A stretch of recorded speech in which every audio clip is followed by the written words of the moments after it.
Liberalism has really good ideas sometimes, but not when it comes down the barrel of the gun of choose trans or not. Not when it comes down the barrel of the gun or of trust Pfizer without questioning it. Like, that's insane. Like, freedom of speech, freedom of choice, freedom of all these things. That's what it's supposed to be. It still hits, I don't miss it. Just go, go, go, like a go-go flow. And I'm almost done, and I told you so. When I throw these flows like it's Rochambeau, and I ain't too close, it's Joe Smo goes. And I'm on my grind, that is all the time. I do not do breaks, that's right, I stay in dry. And look, I'm back with a little bit of that, a little more cash than it came in with. Ready, that cat is out that bag, but I still ask you, the boy got skills. I don't need her, I don't need him, I don't need help with me, I got this. I can sing songs, I can spit raps, and I can do both, even do this, word.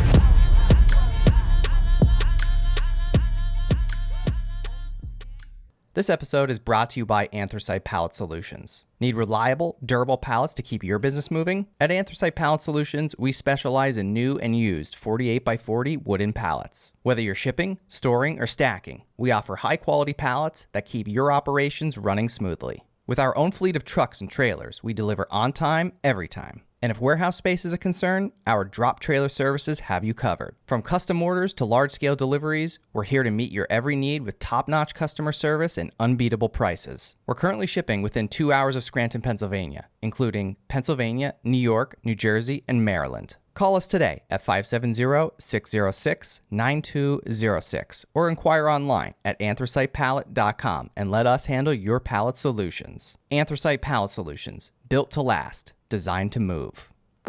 This episode is brought to you by Sweat Tent, the pioneers of the portable wood-burning sauna. Did you know that using the sauna 3 to 4 times per week could reduce your risk of cardiovascular disease by up to 50% and make you 60% less likely to experience Alzheimer's disease? That's why I've been a big fan of the sauna for years. But having to go to a crowded gym to do it isn't ideal. And all the at-home options are bulky and expensive. That's why I only use the Sweat Tent for my sauna needs. It's the most storable and affordable wood-burning sauna on the market. It not only takes minutes to set up, but it can reach 200 degrees Fahrenheit in 30 minutes or less. So whether you're enjoying it yourself in your backyard, with friends, or in need of a reliable sauna on the go, Sweat Tent is your best choice for the most portable, storable, and enjoyable outdoor sauna experience. All On The Stacks listeners will receive $100 off when you use code OTS. Visit sweattent.com today to get $100 off your purchase with code OTS at checkout. Again, that's sweattent.com to get $100 off with code OTS. Sweat Tent, helping you fire up your home wellness routine. This episode is brought to you by FitAF. If you haven't already noticed, I live and breathe entrepreneurship. Whether it's launching new ventures, attending pitch meetings, or mentoring budding entrepreneurs, my schedule is jam-packed. And that's where FitAF steps in. Their menu changes weekly, offering a variety of chef-inspired meals designed by nutrition experts using only the best quality ingredients, keeping me fueled and focused. Their vast selection of meals has you covered for all types of dietary restrictions and diet plans, including keto, paleo, vegetarian, vegan, gluten-free, and more. As an On The Stacks listener, enjoy our exclusive offer. Get 20% off your first order of 7 meals or more when you use code OTS at checkout at fitafnutrition.com. Again, that's code OTS for 20% off your first order of 7 meals or more at fitafnutrition.com. Healthy meals and seamless nutrition, keeping entrepreneurs at the top of their game. Oh boy! Welcome to the first day of On The Stacks. Yeah, to welcome. This is my first episode ever. Yeah. So the first strike we got was because I uploaded an episode to YouTube that was unlisted, and I was using that to send the link to Opus so that Opus can make AI clips for us. Mm-hmm. And then in the midst of that, I uploaded the actual episode. And then, like, once the new episode came up, within like 2 days, YouTube dings me for medical misinformation on the unlisted episode, which not I thought on was, the listed, not on the one that like everyone is watching every day. Correct. Which I thought was weird. So, and you can't appeal it. You just go like, I don't agree with you, and then with like literally like within. Is there a way to say like you don't agree and you say I don't agree, and it doesn't give you an opportunity to say why you don't agree. Okay, but then you hear nothing back. So it's one-sided. Very. I say I don't agree, and then literally within like I think 90 seconds, it was your appeal's been denied. What? And I'm like, no one has read this. No, well, clearly not. No one has looked at this. Automated. You're allowing some weird Google Gemini AI who thinks that like all the popes were black to tell me that I did medical misinformation. The other one was about It was about 2 weeks ago, or the beginning of October. You okay? Looking for shit? Yeah, sorry, I forgot something. You got your pen and paper. Go ahead. So the second one was, and if you get if you get a third one, like you're done. You're out. You need a pen? Like permanent? Oh yeah, you're off YouTube. Yeah, you got a pen? No. I'm very prepared today. Use your phone. Type in your phone. I'll get a pen. I'm going to crawl around. Keep talking. Okay, I'll keep talking. What was I talking about? The second one was we released an episode with Benny Herring and Jamie Walls, who just won his election, the 117th, by 4 votes. And it was, so I don't know if you know, I feel really bad asking you questions while you're on the floor. All right.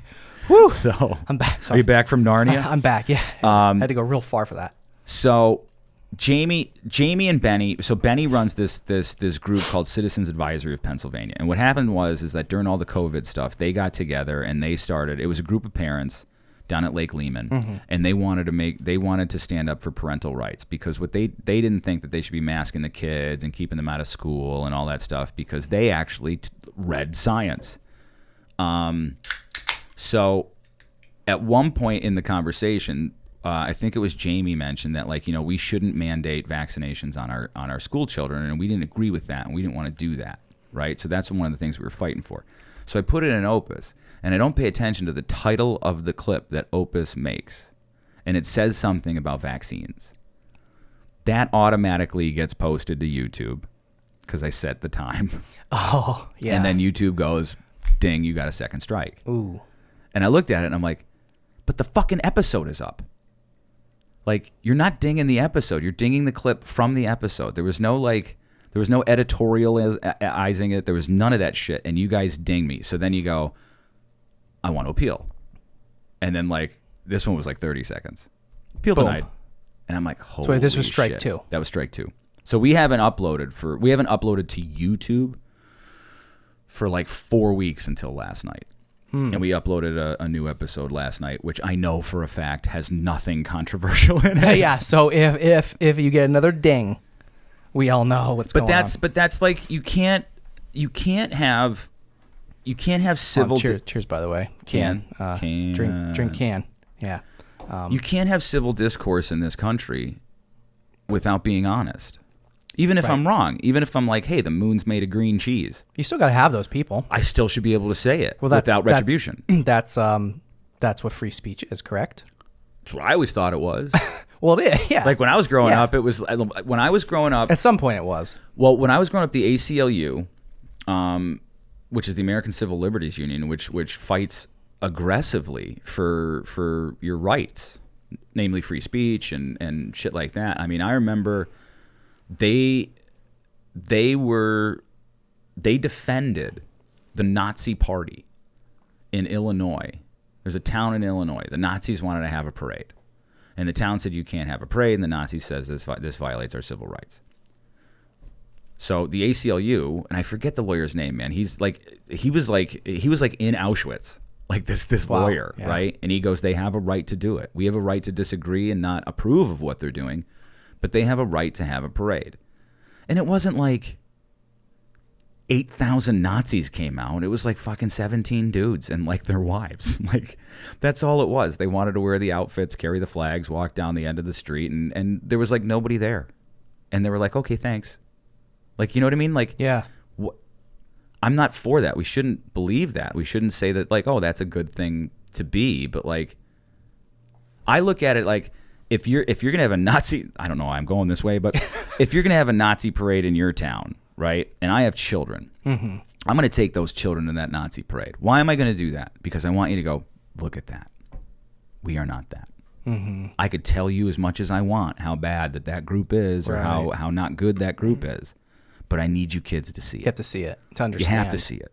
Okay, the parade's over. Do you want to go to Carvel? You know what I mean? Yeah. That's free speech. Yeah. To see something. Free speech is there not to protect speech that you like. It's there to protect speech that you hate. Right. So that's why I have a problem with like the tech companies, the government, media, Yeah. all of them, and, Well, I think and a lot of people. Well, I think we talked about this a while back, but I'm pretty sure we were DMing each other about this like when it came out. But Zuckerberg willingly came out and wrote that letter admitting to suppressing the Hunter Biden laptop story. Yeah, and the C word information, COVID. Are we not allowed to say that anymore? I don't know. Did it come back? I feel like it's like I'm like, are we allowed to say it now? I have to treat YouTube like I'm talking to my 3-year-old, and I have to spell things. But no, you have to treat YouTube like you're You know what I mean? talking to like a prosecutor. No, the crazy thing is like I've noticed it now. Like you have to talk about these things like you're talking to a traumatized person. So like World War I, World War II, whether it was shell shock or like these people, all these people that you can't talk about it, I think are traumatized. Mm-hmm. Like the ones who you're like, COVID could have came from a lab. They're traumatized by all the fear that their media and their government and their family and their friends put them through. Oh, 100%. So it's easier to talk to a child about it because they don't know how crazy people I'm just are. saying like with kids, like you spell it because they don't know what you're talking about. Yeah, no. So like that's what I'm saying. That's why I spell. But we shouldn't have to kid gloves adults. We shouldn't have to. Yeah, we shouldn't. Well, we shouldn't have to walk on eggshells with anything. And I feel like there's a lot of walking on eggshells. Hopefully that's going to go away over the next January 20th, 2025. Right. Yeah. How many days are we away? Do you have a long time. Yeah. There's a lot more time than people realize. It feels a lot longer. But did you come through any realizations at some point over the last 4 years? Like the last 4 years has been my realizations of like there's a lot of stuff that I took as truth that is not truth. Yeah, I mean, again, just looking back at the whole COVID thing. I mean, and the past election. I remember we were looking at the numbers like with the votes, like the amount of votes.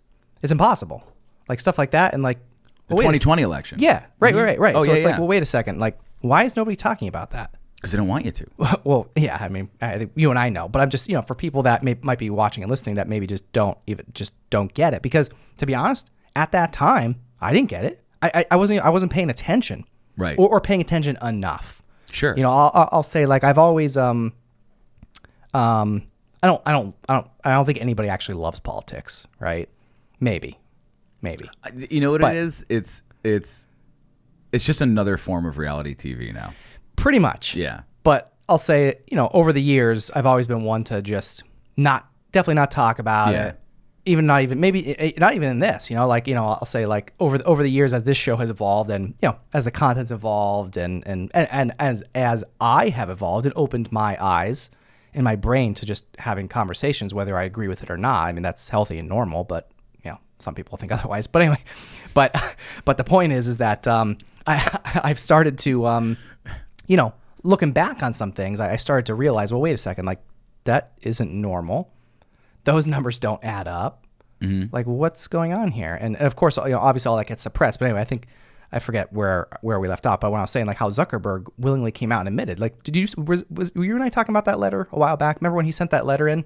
Yeah. Yeah. I mean, he was on Rogan. He said that. Yeah. He goes, the FBI reached out to us and they called it pre-bunking. Mm-hmm. They're going to pre-bunk a story, right? And that was the Hunter Biden laptop. And the New York Post is the one who broke the story. I believe it was mid-October of 2020. They broke this story. And what all the social media companies did almost in unison at the same time was Twitter shut down the New York Post account. Right, I remember. Yep. And then Zuckerberg, which is Meta, Instagram, YouTube, all those ones. What they did was they throttled it. Right. So it didn't get reach. Buried it. Yeah. Yeah. So you can kind of like. So they have like a get out of jail free card by saying like, well, you can still find Well, it's there. Yeah, it's there. But the nature of how these. But there's a but. Right, but the nature of how these social media companies works with their algorithms is like if it starts to gain traction, and people start to. That's how things go viral. That's how things like get mostly shown to a lot of people. But X or Twitter at the time just fucking nuked their account, and the only thing that they could do to get their account back was to delete it. And the New York Post, which is the nation's oldest newspaper, said no, we're not going to delete it because it's true. Mm-hmm. They eventually let it back on, but it was too late. And after the election, when it was let back on, they did a poll and they asked a lot of Democrats, if this was true, would you have voted a different way? And they also, and I think it was like 15% said yes, which would have swayed the election the other way. Yeah, right. So to me, that's election interference. Right. To say something is not true. And they got 51 intelligence agents to come out and say it's Russian propaganda. And it wasn't. Right. And this is 4 years ago. Yeah. And we're like, oh yeah, we trust them. Mm-hmm. So things like that are very, like all the suppression that they did during COVID, all of the doctors that were, trying to say like, hold on, take a breath. This is what this is. It's not the coming apocalypse. It's a respiratory virus. We've dealt with respiratory viruses our whole lives. They all got shut out. They all got canceled. They all got their LinkedIn kicked them out, which is this guy Reid Hoffman. He's a real piece of shit. Huge donor to the Democrats. They were all in collusion to make this happen, and the FBI has a back door to all the social media companies. Yeah, like that.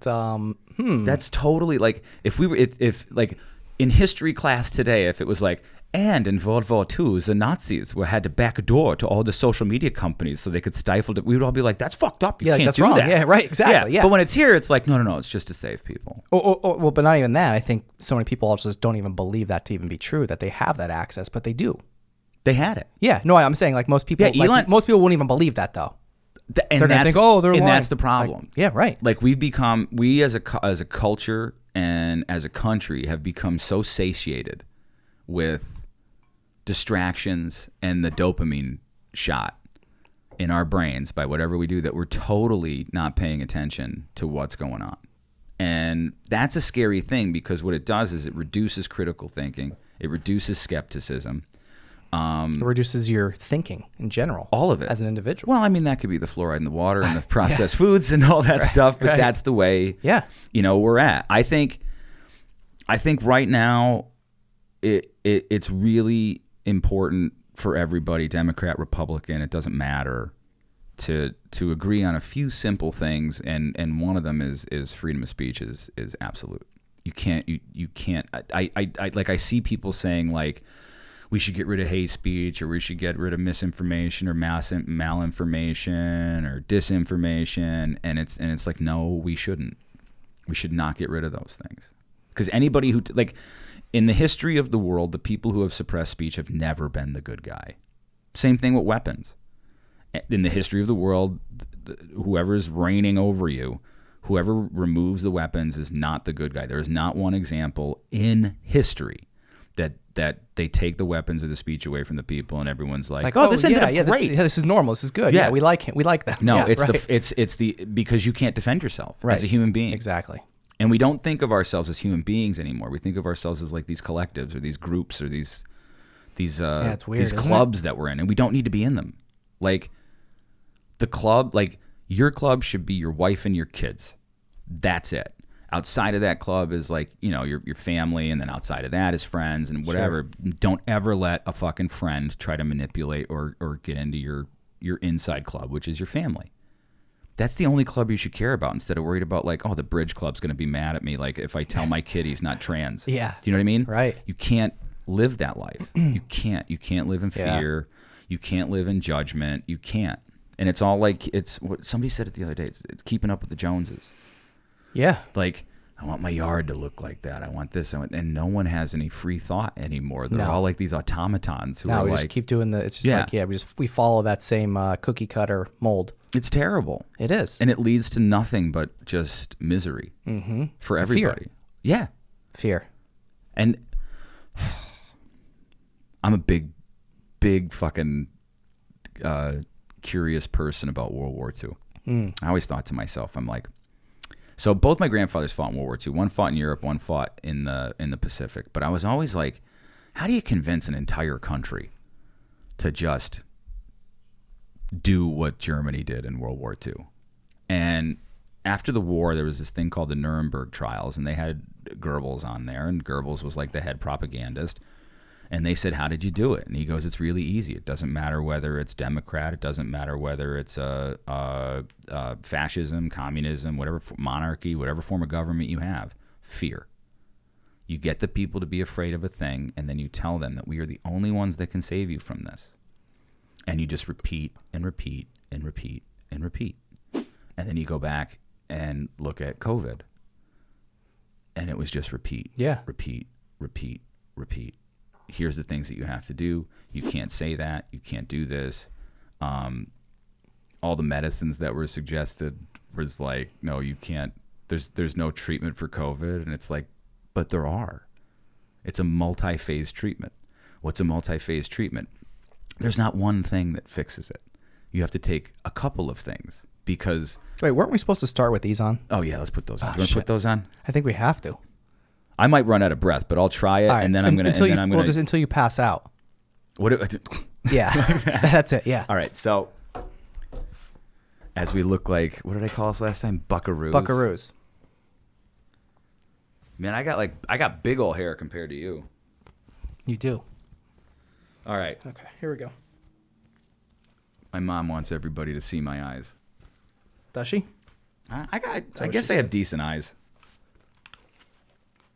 So, this isn't going to last long. And I can't drink can. And I can't drink can. Yeah, you could. Through this? Well, no, you just have to pull it down. It's like all those idiots. Oh, yeah, here. Here's my impression of someone at a restaurant in 2020. Yeah. Safe from COVID. That's exactly it. You know, I know I totally derailed that story, and we'll try to come back to it as best we can in a second. Take whatever you got to do. But I just have to say, like, right now, like, I think we might have did this in the last episode, by the way. And welcome back, by the way. Thanks, Bill. I'm glad to have you back. We have fun together. We do. We have a lot of fun. Yeah, and you don't judge me. I don't. Yeah, I don't judge anyone, man. You know, which is good. That's why I like you. Yeah. But yeah. So I forget what the fuck I was saying. So it was just how weird of a time. Like again, like when you're out, you had to like do this and take a bite of your sandwich. It's dumb as shit. Like think about how weird that is. I saw people swimming with surgical masks on. Yeah, to think about like, and maybe you did, maybe you didn't. But I mean, I'll admit, like, so like, you know, in the very early on days, this was back like I'm talking like very very early on during the shutdown, right? Mm-hmm. 2020, which was totally illegal. Yeah. So, like who? Yeah, maybe you didn't, but I think most people who didn't pump gas with like gloves on? Like everyone's like putting gloves. Like I did. I'm not gonna lie. Like there were some points like I was, you know, this was like even before like I didn't even have like a mask. I was just wearing a bandana because I didn't even have, like I didn't get a mask. You know what I mean? Like this was before like people started actually like wearing like actual masks, right? So, but like when they told you had to like wear something, I'm like, well, I don't have anything. So I'm just wearing a bandana tied around my face, you know, and there I am pumping gas with, you know, with like rubber gloves on, like you know, like surgical type gloves, you know. Yeah. But like, you went a little crazy. I did, like for a little, then like I kind of got over it. But my point is it was the fear. Yes. Like again, like going back to all that, like there was a fear, and like I think majority of at least America, if not the world, like. Everybody was afraid, and that's why we did the things that we did, because like we were told to do that. Otherwise, well, either you were a bad person or you were, or you're gonna get sick and die, or well, I don't know. It's just like we were just told to do that, and you weren't told to think any other way other than just that. And anyway, it was a weird fucking time. Everything that you just said. It is a little hard to breathe. Replace America with North Korea or China or Venezuela, mm-hmm. and you'd go, oh, that makes sense. Yeah. In those countries. Yes. Like I was watching. Like in a communist country. Yes. Right? See, but there's like this big misconception about like what communism is, sure. Right? Like communism, fascism, it all leads to one place, and it's like authoritarianism, right? Which is basically like you are run not by yourself. You are governed not by yourself. You have no say. In those, like, it all leads there. That's why America is the great social experiment of the last, 10,000 years. Mm-hmm. Because we go, it's up to us. We get to make the choices. we get to say who's going to represent us for a period of time, and then they get to go, so they can't turn into dictators or monarchs or any of that shit, right? Because our forefathers, when they wrote the Constitution, these are not new ideas today. These were ideas that have existed before the 1700s. You know, oppression, mass murder, tyrannical despots, and just totally evil people. Yeah. And the reason why America, because they said we want to get, it wasn't to escape religious persecution. It was about to be like, these people are fuckers, and we need to get away from them. So when they came to America and they wrote all that shit, and it's probably the greatest living document ever written in hindsight, now that I'm like, you know, reading up onto it. And I have, check this out, I carry this with me everywhere now. What is this? Jamie Walsh gave that to me. Ah, nice. I have a pocket constitution. Nice. There's no law that supersedes this. Yeah. Nothing. Correct. Yeah. And the regulations and all these groups and all that shit, they don't have any say in America. They shouldn't, at least, you know. So like the police department pulling you over and giving you that's a corporation. They are policy enforcers of the corporation. Mm-hmm. That's what the police are. And they just want their money. They wouldn't be happy if everybody stopped at every red light. Right. So when you write our Bill of Rights, which is like, these are things that are given to you by God, right? And if you think man created God, then they're given to you by man, right? So it's for the atheists and the religious. These are things that your government protects for you, does not restrict for you, right? So that's the freedom of speech, right to bear arms. Well, what are arms, right? Back in that day, they meant something. I got two of them. Well, you got, okay. Would you have bear arms? Yeah. Yeah, I do. Back in the day, when the country first started and they wrote the Declaration of Independence and the Bill of Rights, there was no gun stores. There were no muskets. The country didn't have a navy. It didn't have an army. So all the ships, the Navy, were all private owned. That was considered an arm. We have a right to do that. We have a right to protect ourselves. And it over the last 250 years, it got real corrupted. Oh, yeah. And the point at which it got corrupted is debatable. But, you know, First Amendment's the First Amendment because no one's supposed to tell you what to think, how to think. Yeah. Is there you know, just trying to be a little bit of devil's advocate here, right? Sure, go for it. Like bad ideas have to stand up to scrutiny, Bill. Right, yeah. Yeah. I mean, is there like a line that's drawn, though? You know what I mean? Like, you don't think so? No. Like fire in a crowded theater? A what? Like to yell fire in a crowded theater? Yeah, like shit like that. Even though that's not real. They Right. tell you that all the time, but that was I think it was 1969, and they were like, yes, you can say fire in a crowded theater. Mm-hmm. What if there's a fire? You're right. You could say whatever you want. Yeah. But if there's not, like, obviously you'll get arrested. Right? No. Isn't it like a federal offense or something to do No, that? you shouldn't. Like, that's the whole point of it, though. Right. It's like, if you want to be some asshole in a fire, like people, you're allowed to be an asshole. You're allowed to be an asshole. If I want to say go fuck yourself, if I want to say I think you're killing, I think Anthony Fauci killed people, mm-hmm. I should be allowed to say that, right? Because I think he did. Mm-hmm. But like, they use the ideas of hate speech as a way, right? There's a lot of things. There's a lot of families that would be in jail for hate speech if anybody knew it was said behind closed doors in that family to each other. Right. So don't fucking tell me that like everybody's so sensitive about it. You know, hate speech doesn't mean like we encourage people to say hateful things, mm-hmm. but we protect the right of them to do it. Yeah, even if you don't like it or agree with it. Even if you don't like it. And that's the whole point. Yeah, like remember Michael Richards dropping the N-word at, you know, he's an N-word, he's an N-word, he's an N-word. He didn't get arrested. We all went, hey, Mike, you shouldn't have done that. That was pretty fucked up. Yeah. There's probably no reason for it. You know, if it was a joke, it was very poorly done. You really rolled with bad it. Joke, yeah. You know, but do I think that like in your heart you hate black people? No, I don't. Right. I don't know what he was going through in that time. And then later, many years later, he gets to be on Curb Your Enthusiasm and kind of like redeem himself. But like, people say dumb shit all the time. Yeah. And not a lot of them are, you know, calling for like, look, if you call for the group of people to be at the place to cause damage, you're more than welcome to organize there, but the moment you start hurting persons or property, sorry, that's not free speech. Right? Yeah, all bets are off. You're hurting people or property. Right. That's what the Constitution's all about. It's about It's about protecting yourself and your property. Because in other countries before then, you didn't own property. You didn't have shit. If you had a farm, you had to give it to the lord or the whoever ran the governor of the area or whatever. Like there was nothing that was yours. Yeah, like nobody owned anything. No, and you weren't allowed to capitalize on it. And the reason why this country is capitalism is because the founders realized that like capitalism, believe it or not, is the most equitable form of money. And it because works. everybody has an opportunity. Yeah.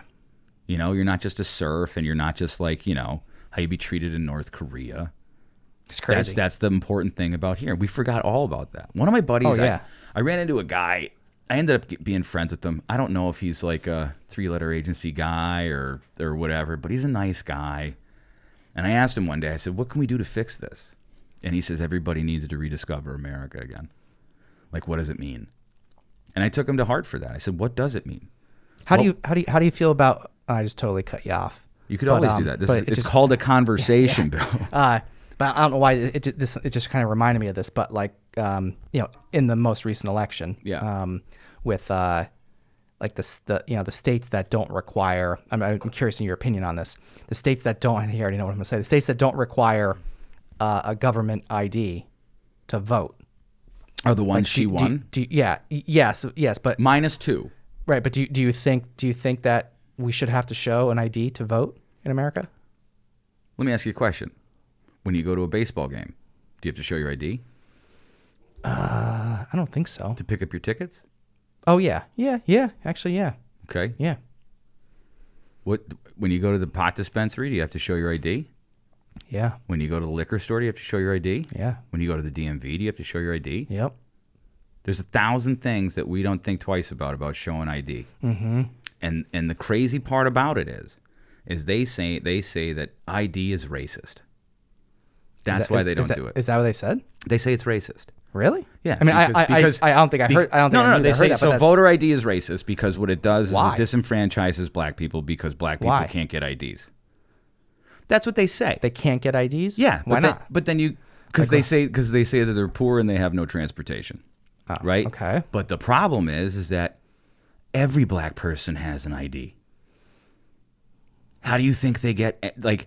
Yeah. How do they do anything in life? Poor inner city black people have IDs because that's how they get help from the government. Right, and I think you need an ID to be able to get the help from the Correct. government. So that means Correct. that they have an ID. They're lying.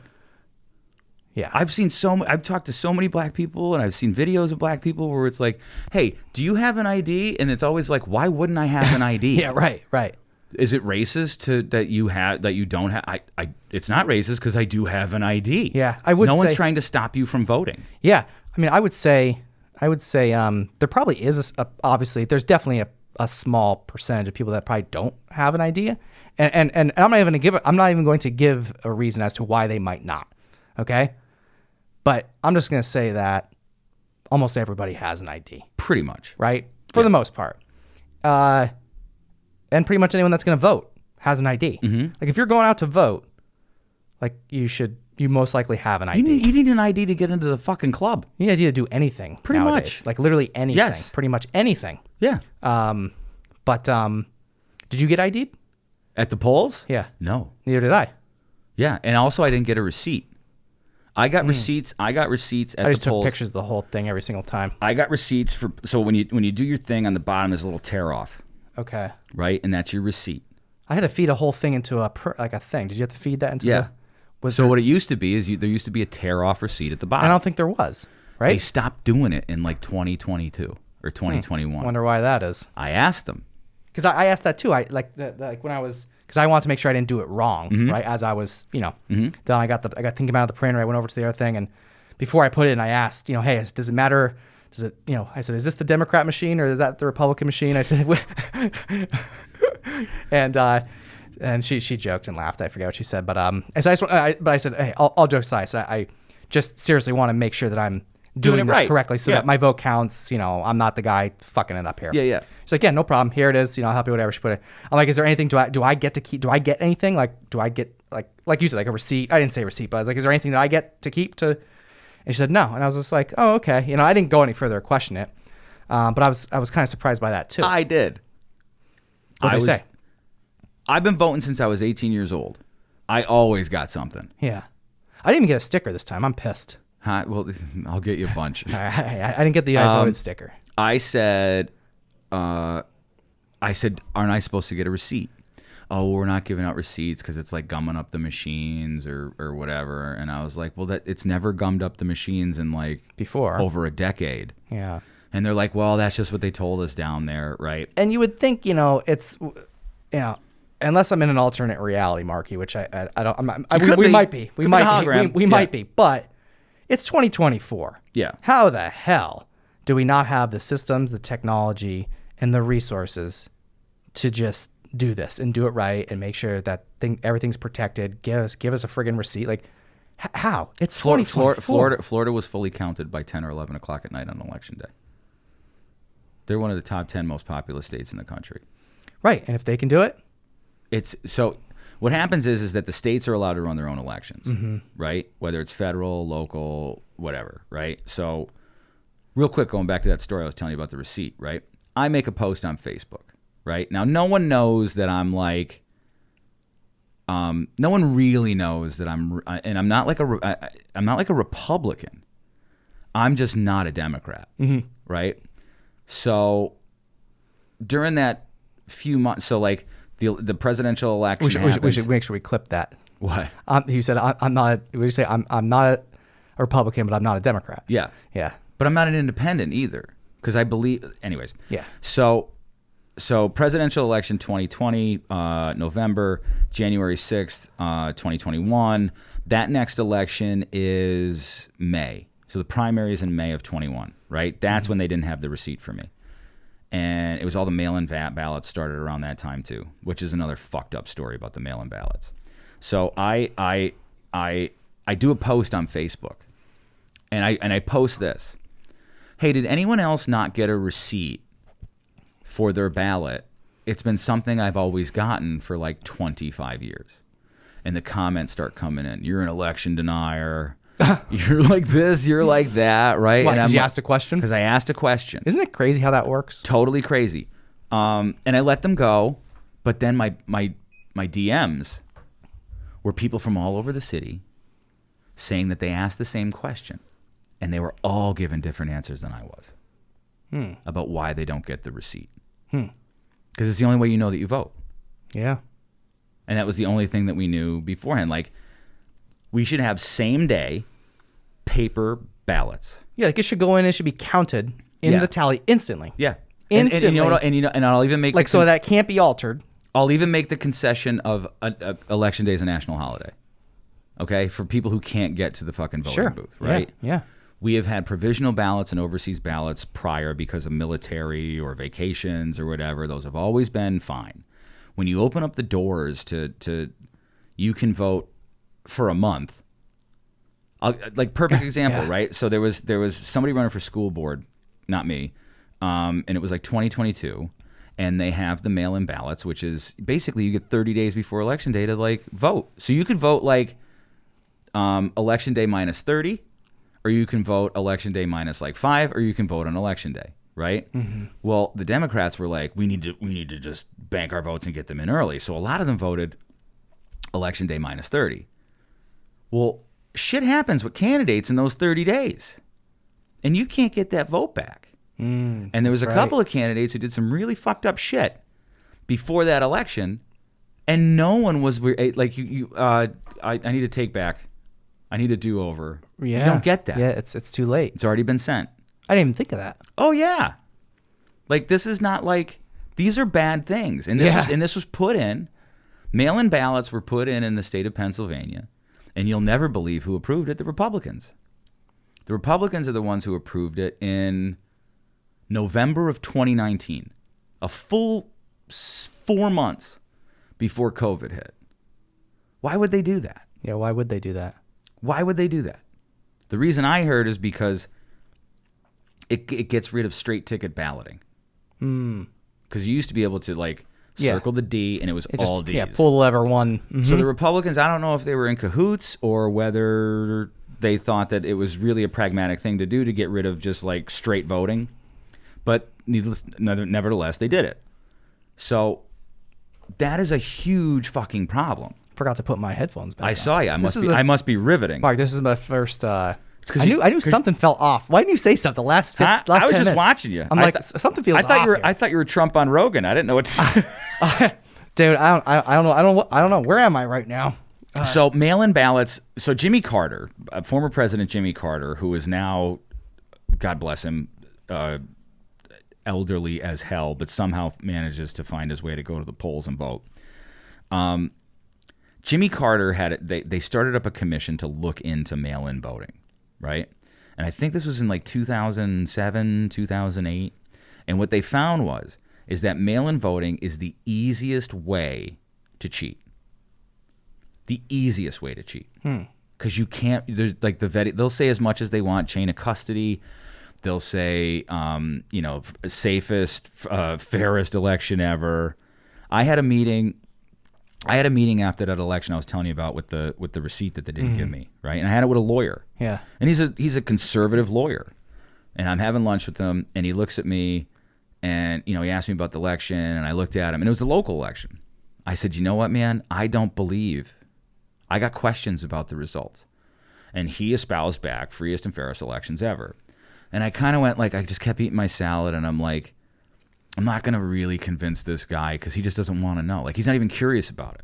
And then like 3 minutes later, he's like, but I do think there was something with the elections around here. And my fork hit the plate, and I was like, what the fuck, man? Yeah. Like, I was just telling you this, and you told me free, and then you get real whispery. Like, you shouldn't be whispery. You should be screaming it from the rooftops because it's America.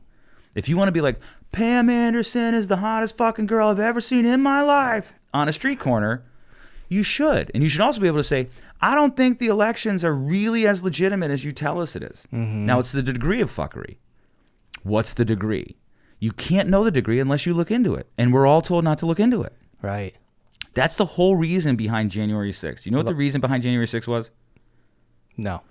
That's the day that they certify the ballots. Oh, right. Okay, I did know this. Yes. Okay. Yes. What most people don't know is while that was going on, there was a rally down at the Ellipse, and everybody was supposed to peacefully and patriotically go up to the thing. Yep. Inside there were people contesting the counts of the states, and it goes in alphabetical order: Alabama, Alaska, Arizona, Arkansas. Okay. Right. Ted Cruz, like him or not, gets up there and he wants to contest. I believe it was Alabama, Alaska, or maybe Arizona. Right. Now, contesting elections has been a thing that's happened in the House and the Senate for since like Bush in 2000 with the hanging chads, and we don't think that these votes are legitimate. So Ted Cruz goes up and and at that time, I hated Ted Cruz. I hated all the people that I was told to hate. I followed the doctrine and listened. But when you go back and you listen to Ted Cruz that day, he goes, I don't know if they're right. He goes, but what we need to do is take the next 10 days and look at it and say, because half the country doesn't believe the election results are real, and the other half of the country thinks that if you question the election results, you're a Nazi. So we need to find a way to say either one of them is right or one of them is partially right or both of them are wrong, but we need to do that over the next 10 days for the sake of our country. Right. If we don't believe in elections, what's the point? Why are we doing this? So that was his whole argument. And I was on board for that.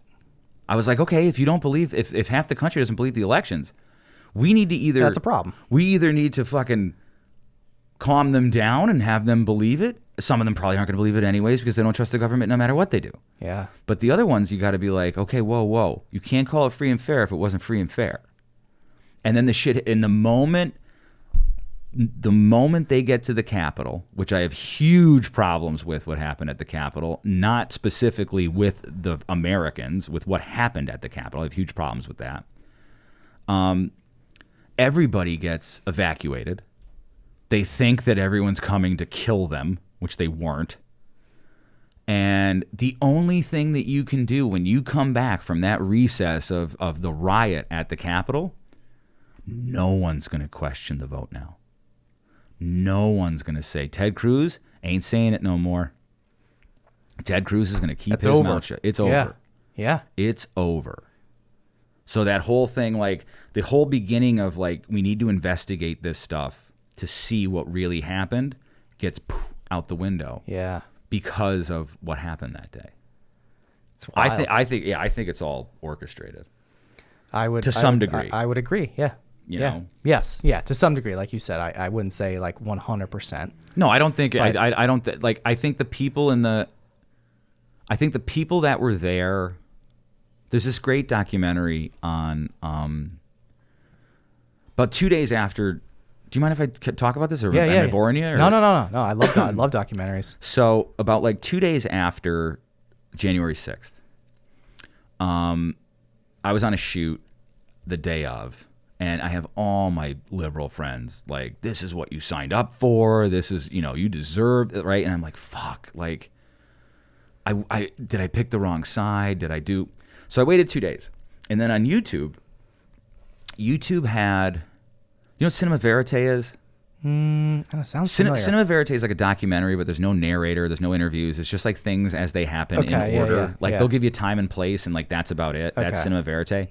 So somebody put together all these like YouTube lives, Instagram lives, Facebook lives, Snapchats, TikTok lives. So it's just like a giant compilation. Giant compilation of so much shit, right? And all it did was gave you time and location. Okay. And we had just ripped the carpet up out of my house, and underneath is this beautiful slate floor that we didn't think was there. So I waited 2 days. I'm sitting on the slate floor because for those 2 days, angry white men. They're the ones they're the danger. They're the thing you need to be afraid of. They hate colored people. They hate all this shit. I'm sitting on the floor. I watched this thing for 2.5 hours, right? And it has footage that even today I still haven't seen. And I watched the whole thing. What's this called? I forget the name of it, what it was. Where is it? It was on YouTube. It's gone. Oh. So that's the point I'm getting to, right? So I watched the whole thing, and I remember just like sitting back. It was almost like you watch one of those films that's exhausting by the end. Like it's like a snuff, you're like a horror movie snuff film at the end where you're like, oh my god, like what did I just watch? Like I watched the people the people that died. I watched Ashley Babbitt get shot. And what I realized is I'm like, oh, this is not what they're telling us. Like they're telling us that this is X, but I know that this is not at X. Yeah, there's more to it. There's way more to it, right? You see cops going like, they set us up. They set us up. And it's not like, they're not talking about the JSixers. Yeah. They're talking about like their bosses. So I watched it and I was like, "Holy shit! I need to send this to as many people as possible." The JSixers, by the way, I like that. It's like they have like a nickname now. They're political prisoners. In my opinion, they're political prisoners. 100%. The next day, I go to find it. It's gone. Not even in my history. Not even in anything. And I was like, "Oh, okay. I am not. I didn't pick the wrong side on this one." Because the moment you get rid of that thing, you're telling me that's real. Yeah. Because they get rid of the real shit. Right, so about 3 years later, I'll send it to you. I think it's called like a JSix, a timeline, right? Mm-hmm. It's only 66 minutes, and it literally goes, it's the same thing as Cinema Verite. Here's where we are. Here's what time it is. Here's what's going on. And when you watch it in hindsight, like I sat with my wife when it came out like a year ago, and my wife's sitting in my bed, and like she doesn't like, she goes, I don't know. And at the end of it, she's looking at me. She goes, "Oh my God, it's all a lie. It's all a lie." And I'm like, I've been telling people this for like 3 years. Trump asked for the National Guard to be there. He wanted them to be there because of the crowd that was going to be there. Because if you remember the summer before, which is the summer of 2020, the summer of love, there were protests and riots in Washington, D.C., and if you can find them, you can go back and look at the pictures of like the Supreme Court, the Capitol. There's like a cop every 12 feet. They're standing around that thing like it's a temple that people are trying to get in, right? Right. Yeah. Extra. This one, nobody was there. Yeah. Nobody. and you spent 4 years calling this guy a fascist Nazi Hitler, and his people are coming there, and you don't get anyone to protect? Yeah, like isn't that a red flag? It's a red flag for me. Yeah. So you want something to happen. Clearly. Yes. And that's what happened. If you were afraid as you say you are, or if you think that something is going to happen like you think it's going to happen because these people or those people or his people are that type of way, well, wouldn't you prepare for that? I would. Right. Yeah, wouldn't you prepare for that? Yeah, and then some. Every time there's a snowstorm coming, everybody buys 8,700 rolls of fucking toilet paper. Right, and bread. And nobody did that? Right. Nobody did that for this? Yeah. Yeah, that's and it's like, oh, that's weird. And then you have people like AOC going like, oh, I thought I was going to get raped and murdered, and you find out she's far away from any of this. Yeah. So she's lying. Nancy Pelosi's lying. Chuck Schumer's lying. I mean, I saw that video of her in the car. Did you see that video? That video of her in Nancy the car. Nancy Pelosi? Yeah. Where we should have called. We screwed up that one. Yeah. But she's the one that denied it. Yes. Correct? She denied all the troops. Yeah. Her and the sergeant at arms from the Senate. She's the one that yes. Trump asked for it, and she's the one to either approve it or deny it. Correct? Yes, she denied it. And she denied it. Yes. And as did the mayor. Yes, and I've seen the video, and everybody, anyone that's watching, and whether they know this or not, I mean, like that video's out there, but like it's out there and it exists and it's real. Shot by her daughter. Right. And so like I don't want anyone to even attempt to debate what we just said there because she 100% admitted it on camera. Yeah. Like it's not like oh somebody the people on the right are making this up about Nancy Pelosi. No, she said it. You're gonna find. And I think that people are going to find this out in the next. I mean, look. You probably just Google it and find it. By the way, go to What a Week. I think What a Week posted it, but I don't know. Yeah. If you're going to find out in the next, probably within the first month or two, of if they allow Trump to be president, you're going to hear all that. You're going to find out that there was at least 200 FBI agents in that crowd before. Were they the people in the black? There's a lot of really suspicious stuff. There's a lot of weird there. Suspicious things that went on that day. So, and I don't need and for me to say that isn't crazy. Why is that not crazy? Because you remember the Governor Whitmer kidnapping that has happened over the last 4 years, where there was like these militia guys wanted to kidnap Governor Whitmer and because she was a COVID fucking authoritarian Nazi. Come to find out that group of like 15 guys, that was 13 of them work for the FBI. 13. Shocker. And these other two guys were like, they are guilty of being stupid. They're not militants. They don't want to fucking hurt anybody. Right. But they were manipulated. Like when you have a government agency, right, such as the FBI, and they're basically like prodding you to like do the thing, how is that not entrapment? Right. There's innumerable instances of them doing that. Innumerable. Oh yeah, you should do this. You should do that. You need these types of things. Oh, we can get them for you. These people don't know that they're the FBI, but they're the FBI. Oh, we'll get you all the bomb making stuff. Blah blah blah blah blah. And then you're like, wait a second. They're like, well, don't worry, the bomb wouldn't blow up. It's like you gave them everything that they needed, right? And you encouraged it. That is, would a reasonable jury say that those guys, without the intervention of the FBI, have done that? Probably not. Most likely not. Most likely not. And that's what we live. Like we live in this country where, each of us commits like 3 felonies a day because there's so many laws. Yeah. So like, by accident, yeah. And no one knows. And you know what they say to you when after you should have known that. Yeah. Oh, it's too late. Yeah, you should have known. Oh, okay. Yeah, the tax code is 72,000 pages or something like that, right? Yeah. The criminal code. Yeah. It's you have these agencies, right? So like Congress will pass a law and the president will sign it or whatever. And what happens is like the law is the law, but then they get to these groups, these agencies or these boards or whatever. The federal government has over 480 committees or bureaus or whatever, like, and they're equivalent to like the FBI, the CIA, the NSA, EPA, DEP, DEP state. There's over 400 of them in our government that overlook everything that we do. It's a lot. And all of them have regulations. And all those regulations come with fines. And all those fines are judged not by a criminal court, but by like a court directly made for that agency. Specific, yeah. Mm-hmm. You can't escape. It all violates the Constitution. That's why we have no innovation. This is nuts. We're creating 2 agencies a year since the inception of America. That's a lot. Yeah, it's a little too much. Yeah. So like most people don't know that they're committing a crime because those things shouldn't be crimes. Yeah, well, they're not. See what I'm saying? Yeah. Right. Yeah. Like you hear about people around here all the time and you're like, oh, they got fined for this. Like, you know, they're smoking meat on Tuesdays. Yeah. And it's like you can't do that because of this violation or whatever. And it's like, oh, you can. Like this thing says that you can. Why are they so afraid of this thing? Why is everybody in government afraid of that?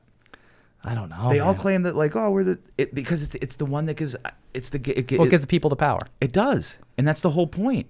And we got so complacent. Everybody's, well, I don't want to stand up because like I don't want to like offend anybody, and I don't want people to like talk about me at soccer practice. And and I think too because nowadays there's, I think more people that are brainwashed to believe what I'll say they want you to believe.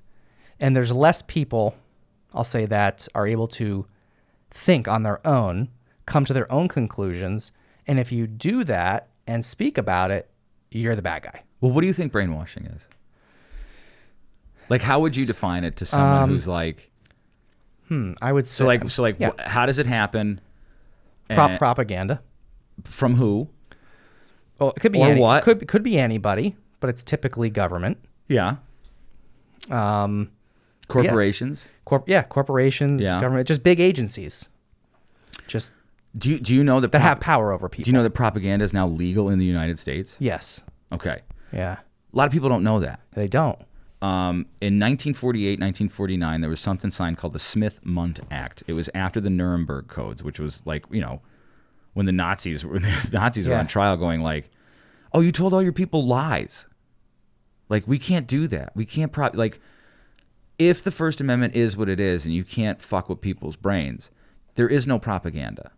It has to be truth. Because how can you as an informed electorate make a good decision if you've been lied to? You can't. In 2012, that was revoked by Barack Obama. And if you look, you can go on like Google and you go on these places, you can start looking up for certain words or certain groups of words when they started to really become into the vernacular and how many times they were searched and how many times they were used in articles and blah, blah, blah. You can look up racism, white supremacy, anti-vax, all this stuff. And in 2012, it's like a gunshot. Doof. Everybody's writing about it, right? We want to make sure that black hates white, white hates black, elite hate the stupid. People who have American flags are terrorists. People who don't have American flags are good people because America sucks. Like all these things started to happen, and like and a lot of people like live in a vacuum. Well, if you're in a vacuum and the only thing you're being fed is fucking poison is going to start feeling normal to you. Poison will feel like air. And unless you're able to critical think and be like, what is this?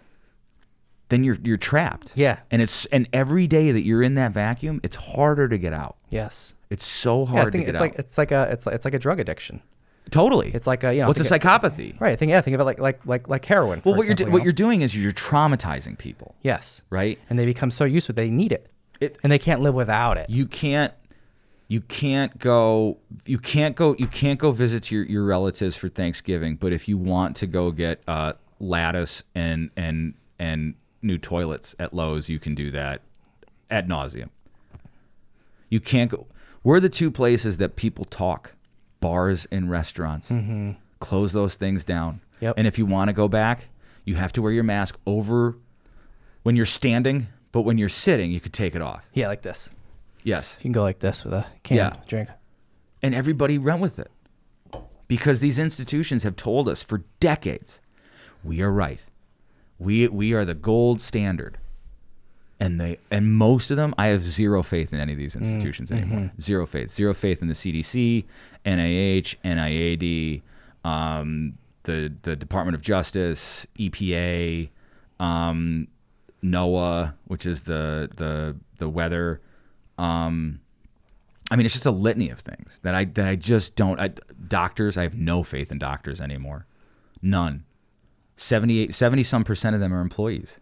Oh yeah. Good luck going against whatever the narrative is. You're not. Dude. They're just being told. Yeah, you're a mechanic at Larry mowing or Manny mowing Jack or whatever.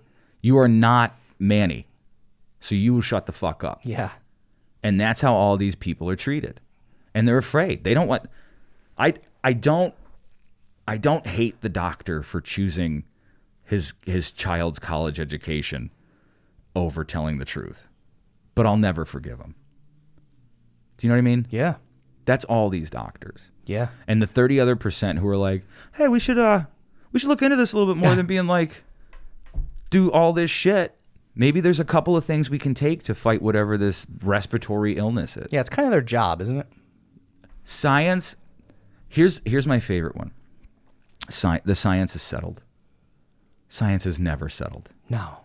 If the science was settled in the 40s, we wouldn't have lobotomized Robert Kennedy's aunt. You know, that's what we do. So you can't ever have science is constantly questioning. If we all believe that this is right, why don't we just go let's run the tests again. It's always good every now and again to confirm that it's right. Yeah. But maybe something new's changed. Maybe we overlooked a variable. Maybe we didn't think about like this in a certain way. Science is never, ever, it's always ever testing. settled. You should Ever. always be testing. The definite science. Test it. Yeah. You don't just go like, it's real. Yep, because we said so, and it's Yeah. like it's been like that for every year, so let's just keep it that way. Are you still liking these things on? The what? Are you still liking these things These on? things? Yeah. Yeah, that's the only reason I want to do this again. That's it? You don't want to talk about shit? You're No. supposed to sit here looking like No, you're, I just want to wear these again. like you're in G.I. Joe? Yeah. Yeah. G.I. Bill. Yeah. Yeah, no, how do we look? I can't see me. I can't swear to really God, see me either. I look like I'm doing blackface, so it doesn't really even. Yeah, it doesn't look good for you. Yeah, it doesn't look good for for me. yeah. Well, I'm blending back. You look cooler though. You Do look I? cooler. Yeah. Do I look cooler? Yeah, I look like my head's a shadow. You do look like a giant shadow. Yeah. You look like you're on the History Channel, like you're like a gang member in L.A. with your face blacked out and then blurred out with a voice like tuned. And then the CIA brought in crack. Yeah, it's hilarious. Which is what really happened. I didn't even notice, how I gotta take this off. I can't breathe. Okay. But I'll always do it for you, but yeah, thank you for going along. Mine's in my mouth here. That's what she said. I'm like eating my beard. Yeah. So, but going back to the, I forget how you said it when you said it, but you said, we were talking about a few different things here. If I talk too fast, just tell me shut up. No, it's just I was so deep in listening to what you were saying that I'm trying to go back a little bit here. But anyway, as simple as it is, you said something like, about a lot of this coming out, I'll say, in this, in Trump's presidency, right? Yeah. So like one other thing that I'm really interested in too, and I think we were texting a little bit about this is the Diddy stuff. Like, do you think that's gonna come out? I guess I'll take mine off too. One of the things that's really, or do I have to keep it on for this part? no, okay. I mean, well, Maybe. Can we get Cat Williams in I don't. there? No, I think if you're going to talk about Diddy, you better make sure that you're not encumbered. The Diddy thing is wild because a lot of people knew it. A lot of people knew it was going on. A lot of people, like pragmatic people, just on the surface could be like, "Man, that's something weird's going on with Diddy," right? And I think. So here's what I think. Do you want another can? Yes, please. All right, and I'm gonna take a pee. Let's take a can infused pee break again. I'll take a can infused pee break. I'm gonna finish that statement, and then we're gonna come back. We'll come back with Epstein. Yes. Okay. Okay. Sound cool? Cool. All right. On the Stacks will be back in a flash after a word from our sponsor.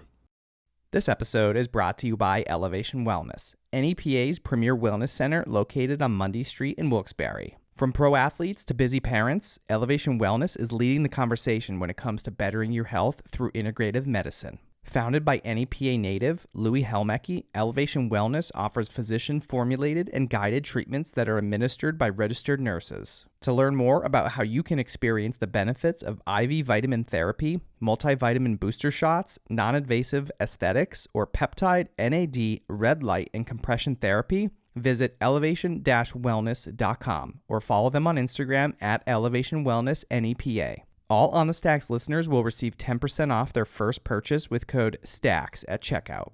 Call 570-762-9400 or visit elevation-wellness.com to book your appointment today. Elevation Wellness, taking your health to new heights. This episode is brought to you by Burn, the fitness company behind the Today Show approved Burn board. If I'm being honest, working out can be a real chore, especially as a new dad in desperate need of sleep and cardio.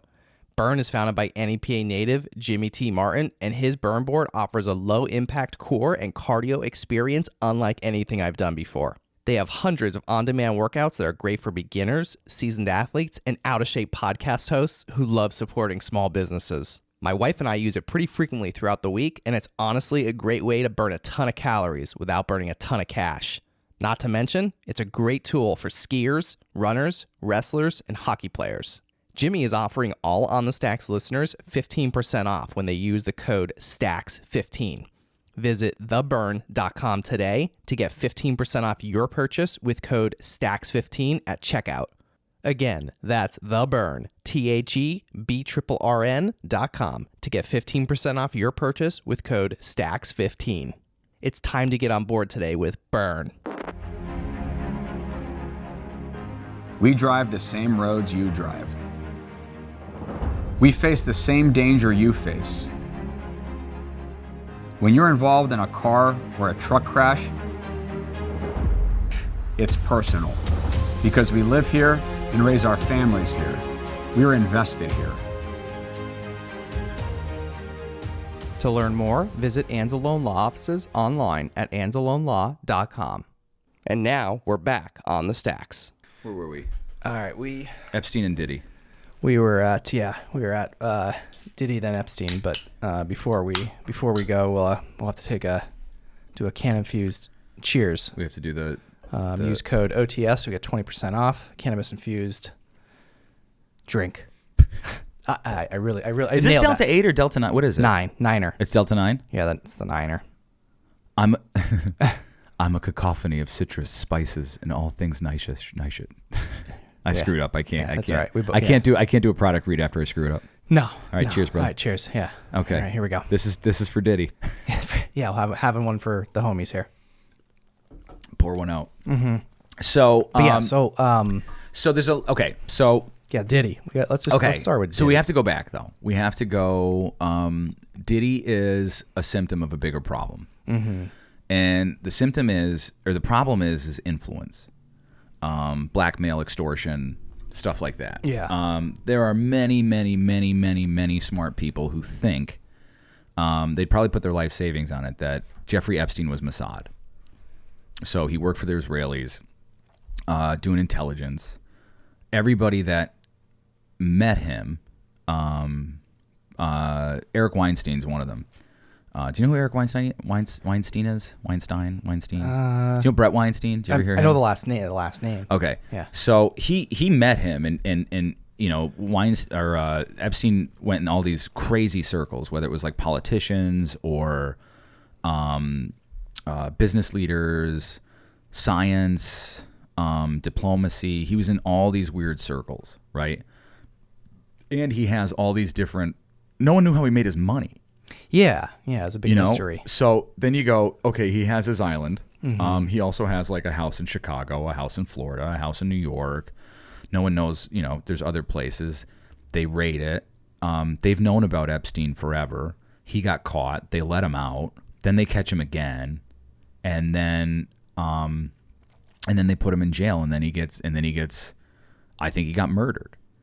In one of them, in literally like the highest security prison ever. Yeah, in Manhattan. He gets murdered. Right. And then, the guards are sleeping and the tapes are, oops. Yeah. Yeah. Wow. What a big coincidence. Yeah. Not saying that there's a there, but like whatever. Yeah. Right. So, but Epstein couldn't get into like the Hollywood circles. and somehow they got Diddy involved. And Diddy was the one who he couldn't get into the circles, meaning like because it was, I think it would be too obvious. Okay, so he was only just like in the political. He was like he wasn't other billionaire. He type. wasn't a front of center guy, a front and center guy. Right. Like he was like, but like when you start seeing the connections that he had with education, primarily college, foreign leaders, people, scientists. He really wasn't big on celebrity. And it's like I said before, it's influence, right? How do you influence, blackmail, manipulation? Diddy is a much.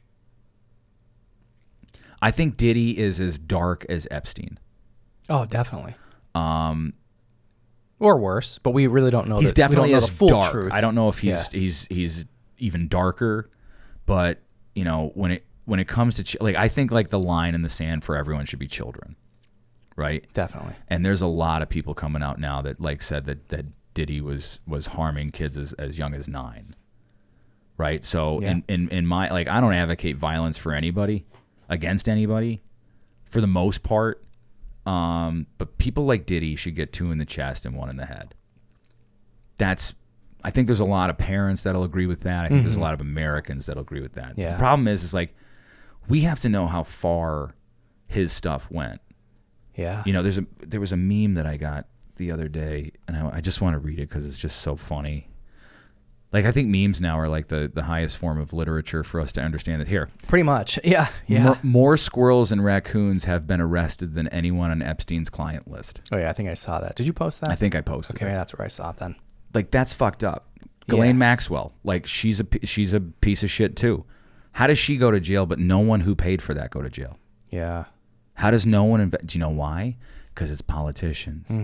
It's attorney generals. There's too much. There's too much involved. And I really think that Trump's going to go in there and clean house. You think? You think he's going to unveil stuff? You think he's going to unveil the Diddy stuff too? I think they have to. Because one of the biggest misconceptions about Trump supporters is that they look at him like the left thinks this. They call they're like your orange god. Yeah. You know, your shit like that. I've for the last 4 years I've hung out with mostly conservatives. They are just as critical of him as the liberals are. For sure. He is not a deity to them. The ideas that he stands for is something that they like, which is end censorship immediately. Stop feeding our kids toxic chemicals in our food, and our school lunches, our grocery stores. Stop poisoning our water with fluoride and other bullshit. I know this is a controversial topic, but chemtrails are real. They are real. And if they're not real, how does Tennessee ban them? The whole state banned them. You cannot fly over our state and drop crazy shit, such as aluminum or barium or whatever. It affects health, and it affects the wildlife. It affects the fish. It affects the drinking water. It affects all this stuff. Like, we shouldn't be doing these things. So I think what Trump represents. I know we're getting a little bit off the Diddy stuff, but I think what Trump represents now. He said this a while ago. I'm your vengeance.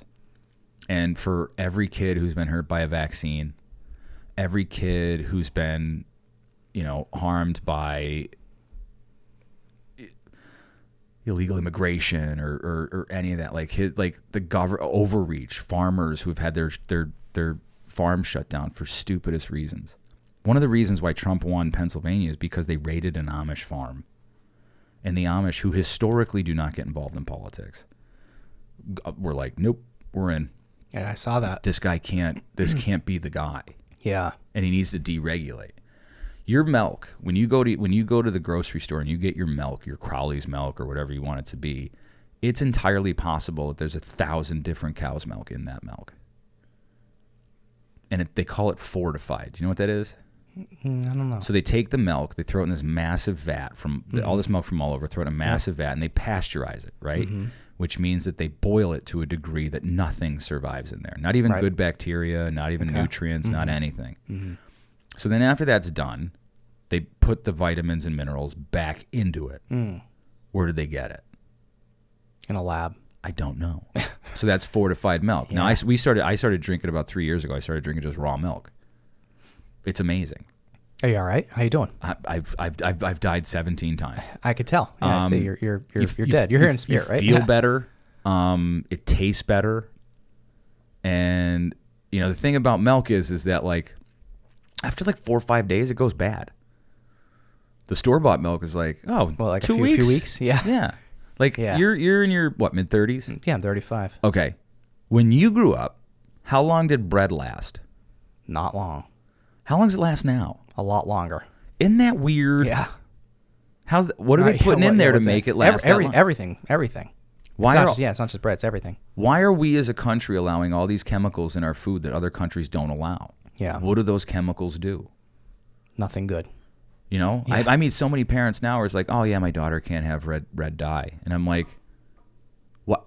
Mm-hmm. Why is the red dye there? Right. Why do we have why is celiac disease? Mm-hmm. Why is that? Yeah, I never heard of that up until, I don't know. Do you know what that is? Last several years. Yeah, I have multiple friends that have it. But do you know what causes it? I do, but I'm glyphosate. Okay. Do you know what glyphosate is? It's Roundup. Okay. Oh yeah, which obviously makes sense in the wheat and the farms, right? Yeah. So what they do is Monsanto, yep, who's an evil company, they make it and the government enforces it. You can only buy certain seeds, and so you don't have seeds that I forget what it's called, perennial or whatever. So with the seeds, so like if you're a farmer 100 years ago and you're growing corn, right? Yep. The seeds from that corn are what you need to grow your next crop, right? They don't make corn anymore that they give you that you can use the seeds. It's a one grow thing. And what you do with the glyphosate is that you spray all around the corn so that nothing grows there because they've created these Roundup resistant seeds. So what you're doing with glyphosate is you're poisoning the soil of the corn or the wheat. And then they harvest it, right? What does wheat have to do? Wheat has to dry out, right? Well, it takes a while for it to dry out. So you know what they do a second time? They spray it in fucking glyphosate. Why do they spray it in glyphosate? Because it makes it dry out faster. Do you think they wash it through anything to take the glyphosate out? No. That ends up being your Fruit Loops, your Lucky Charms, your Wonder Bread, your muffins at your grocery store. It's in everything. Your pizza dough. You can't escape it. Wow, yeah, it's a little deeper. So what it does is it inflames your intestines. That's why you have celiacs. Some people are incredibly allergic. Oh yeah. To glyphosate. Yeah. And if it didn't harm people, why is there billions of dollars in settlements from glyphosate? You're right. Brought on by Robert Kennedy, that he won. That's crazy. That's all that, So the people like Epstein and the people like Diddy, what they're trying to do is they're trying to get influence so things like this can happen. Because it's about money. It's not about they want to make money and make us sick, right? So cradle to the grave.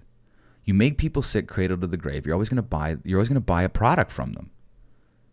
It's like you're a funeral home director. It's like good business. People are going to die. It's just like crazy to really, sit back and I feel like there's not a lot of people that actually either have a conversation like this. Number one, that could even do it with common sense and not get mad and hate each other, even if you have opposing views, right?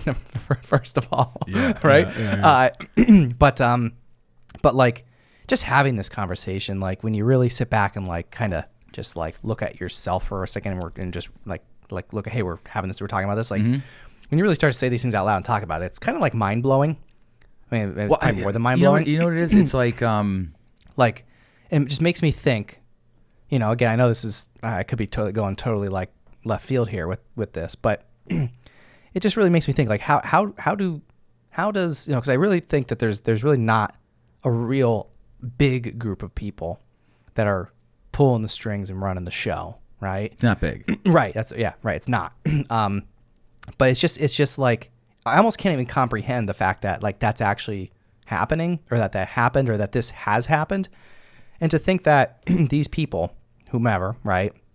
Like above Diddy, right? Whoever's, because like, he's not the first, right? No, somebody had to give Diddy money. Right. Yeah. So, somebody had to teach Diddy the game, Yeah. right? Okay. Like he didn't start with him, right? And who's after him? There's obviously more. I'm sure. Oh, Yeah. sure. But like, it's just crazy to think, like, first of all, like, how did this happen? We don't really need to go down that rabbit hole, but like the fact that this is happening and that there's the power of, I'll say, of a few people in the world that actually have the power to allow this stuff to go on. It's crazy. Like I guess maybe a lot of people just don't talk about it because number one, they either think it's not real or it's made up, whatever it is. But also I think people are afraid to talk about it because it's actually kind of scary when you really think about it. I think right? It's terrifying. Yeah. It is terrifying. Like when I started to realize all this shit, I was like, yeah. Like you could. And I think most people would ignore it because they're like, oh, well, it doesn't really affect me. You know like, what? All right, I'll tell you about my dad. My dad has been a conservative his whole life, right? My mother, my sister, and I were pretty liberal, right, growing up, right? My sister has been invaluable. Did I say that right? Invaluable, yeah. Invaluable to me right. over like the last 6 years. I'll give you a quick setup here. So my sister had a very hard time getting pregnant because she had something called polycystic ovarian syndrome, right? She's not unconvinced that it was caused by the HPV vaccine. So she had a very hard time getting pregnant. And then they found out that my brother-in-law had like this dormant form of cystic fibrosis. So her concern at the time was, number one, I have polycystic, which I don't know if I'll be able to have a fertilized egg. But then with my spouse's condition, like, are we going to, relegate this kid to, a slow drowning death by 18 on his own fluids? So they didn't want to do that. They did all the genetic testing and everything. My sister took it upon herself to literally print out every government report, every vaccine safety study, every package insert. You go to her house, there's like binders all over the walls and they're full with all this information. So needless to say, 2 rounds of IVF, over 40 eggs taken out of her. And on the very last one, on the very last attempt it took, and she has a beautiful, my nephew's awesome, totally smart, totally cool, great energy. But she spent the 9 months while she was pregnant reading through this stuff, going like, how do I not hurt my kid? Because there's a lot of effort that went into getting this kid. And she made a decision. I think she made it early, but she didn't tell anybody for a while, like about a month before she came to me. She goes, I don't think I'm going to vaccinate him. And I said, I don't agree with you, but there is no one that I know that knows as much as you do about this. She knows the ingredients that are in it. She knows where they come from. She knows what they do to the body. She knows everything. So when the nephew was born, there was all these fights amongst, the in-laws and my parents and all that shit. And wouldn't want to be part of that. Oh, she would call me up and I said, look, I don't agree with you, but I respect and support your decision to do that. And I had to relay that to the other families, as mad as they are. I'm like, y'all gotta take a back seat to this one because it's her kid. Right. Cut to now, all of them are happy that she did that. All of them. So when COVID hit, she was my tell me everything I know about vaccines, because it seems like the only way out of this is a vaccine. Right. And she immediately was like, and I hope she doesn't get mad at that I'm saying this. She's like, don't take it. Don't trust it. She goes, especially if it's an mRNA. She goes, they have not made these things work ever. And I'm like, okay. Like, that's all I needed to know. Yeah. But then when they started pushing it, I was like, I want to know about these things. What is an mR? What is a memory RNA, and what does it do, and what's it replacing? And so I know so much shit about like that now, But it was just, they made me non-essential. You can't work. I do fucking media. Yeah. I can't have anybody on camera. No one will come to my office. According to the CDC, my office could have 208 people. No one could come. If I asked anybody to, they'd think I was an I'm a COVID denier. Right. So now you're making me research. And that's what I did for like the first 6 weeks of COVID. The first 2 weeks I was terrified. Yeah. And then I was like, something's weird. Something's up. And it was specifically when Richard Levine put his mom in the hotel and left everyone else's grandparents in the nursing homes, like throwing a grenade into a fucking chicken shack. Right. That's when I was like, oh, this is... Something's off. Yeah, I'm like, this is the head of the Department of Health for Pennsylvania. And then you look up his credentials and it's like, oh, you're a psychiatrist focusing on eating disorders. What the fuck are you doing telling us what to do with a pandemic? Like, if that was me... Not really your specialty. Yeah, if that was me, I'd be like, you know what? I'm happy for the position. I'm grateful that the governor thought of me for this, but I am way out of my field here. Yeah, It's like, out of my league. Yeah, so can we get like an infectious disease doctor to like do this? Yeah, somebody that specializes in that. Nope. Well, that would only be common sense. Nope. And now that person is the first transgender admiral in the United States Navy. Interesting. Failed up by killing grandma. Wow. Yeah. And I will never forgive them. I will never forgive them. And it's all I told my dad this a couple years ago, and he got really upset about it. I said, everything they told you was a lie. And he's like, but I'm wearing shoes, and I can see my shoes. And I'm like, that's not what I'm talking about. I'm like, everything about, like, history, health, culture, it's all been a lie. Because the stuff that you can find out just by, like, using your brain, a lot of what they told us isn't true. You know, a lot of stuff they tell us today isn't true. I'm so happy for people like you and everyone in this space who are doing it, because the traditional media, it's over. Fucking die. Yeah, it's over. You have lied to us enough. You have hurt enough people. You gotta go. Yeah. And you're gonna open up the floodgates for people like you. Yeah. Who can have nuanced conversations about interesting shit and push back on them. You know? Yeah. How many people who went on How many reporters on CNN ever pushed back on the vaccines? No one, I don't think. MSNBC. Right? Nobody went like, does this do any harms? Yeah. Is there adverse effects to this thing? This new iPod you're trying to put in us? Weeks, yeah. Yeah. They had the sequence in 30 minutes. 30 fucking minutes. The head of what was it? It's not Pfizer. It's the other one.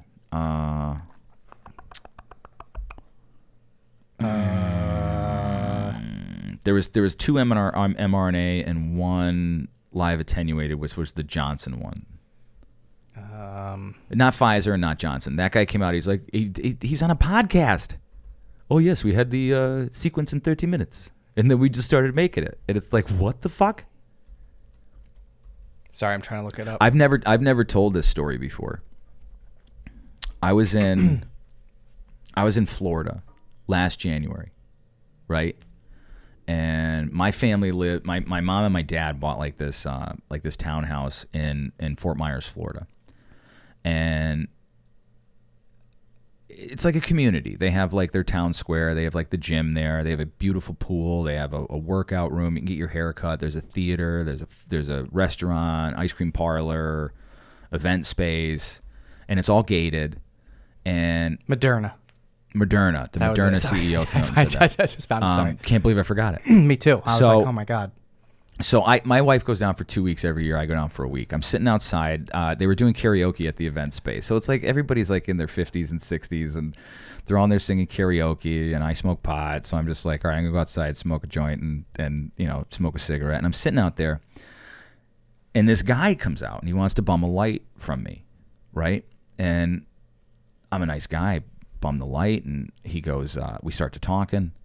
He ends up being a guy who has worked for Pfizer, Moderna, Johnson & Johnson, and Sanofi in his career. He's retired. Wow.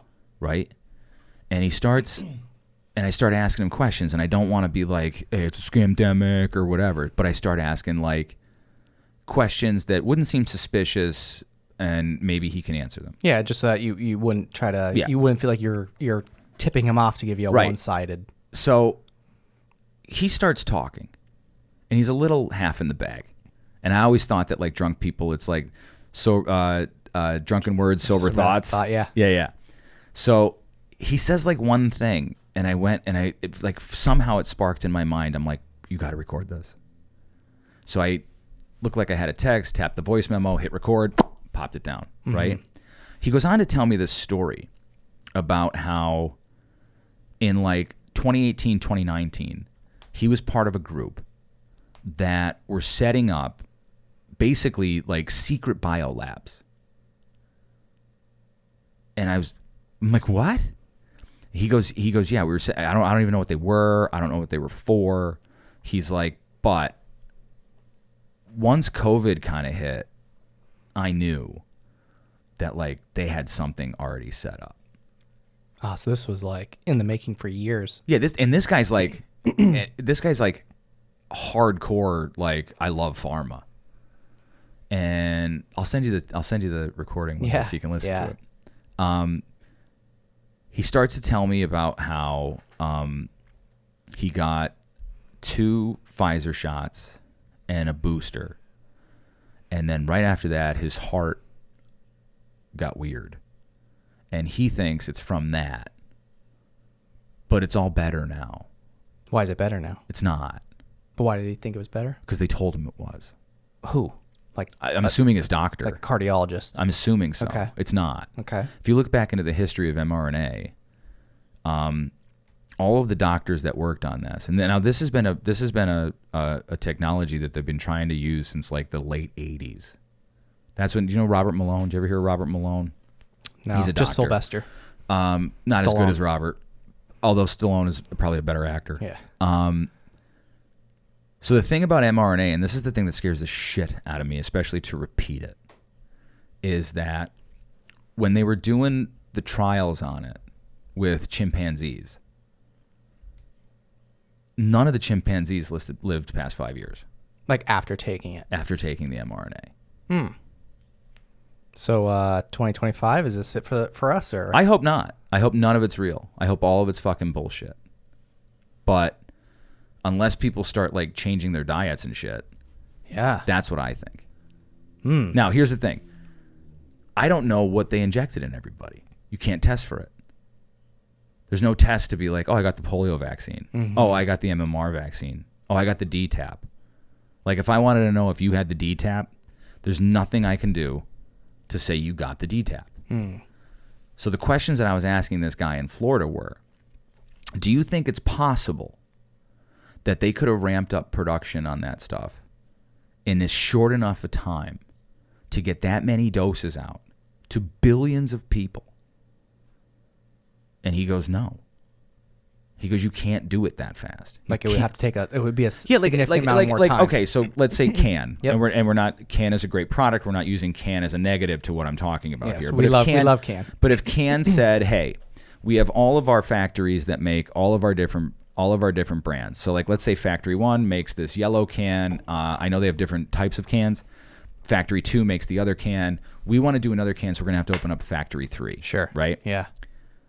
To open up Factory 3 is going to take a little bit of time because you have to have the FDA, you have to have the government regulators, you have to have all these people come in. And we know how slow that stuff works. And I don't care if it's warp speed or not. It takes time. And then you have to, especially with vaccines, like you have to culture it. And most of it is cultured in, I believe, E. coli, which is which is a poison. Yeah. It's a bacterial poison. So I said, can you do all that safely and get it out to the masses the way that they did? And he goes, no. And I said, I have a hypothesis. And he goes, what's that? I said, it was either the flu shot or a placebo. Because you don't know. You can't test. I think the first 2 was either a flu shot or a placebo. Because it's the only way that you would have enough To go around and have it done.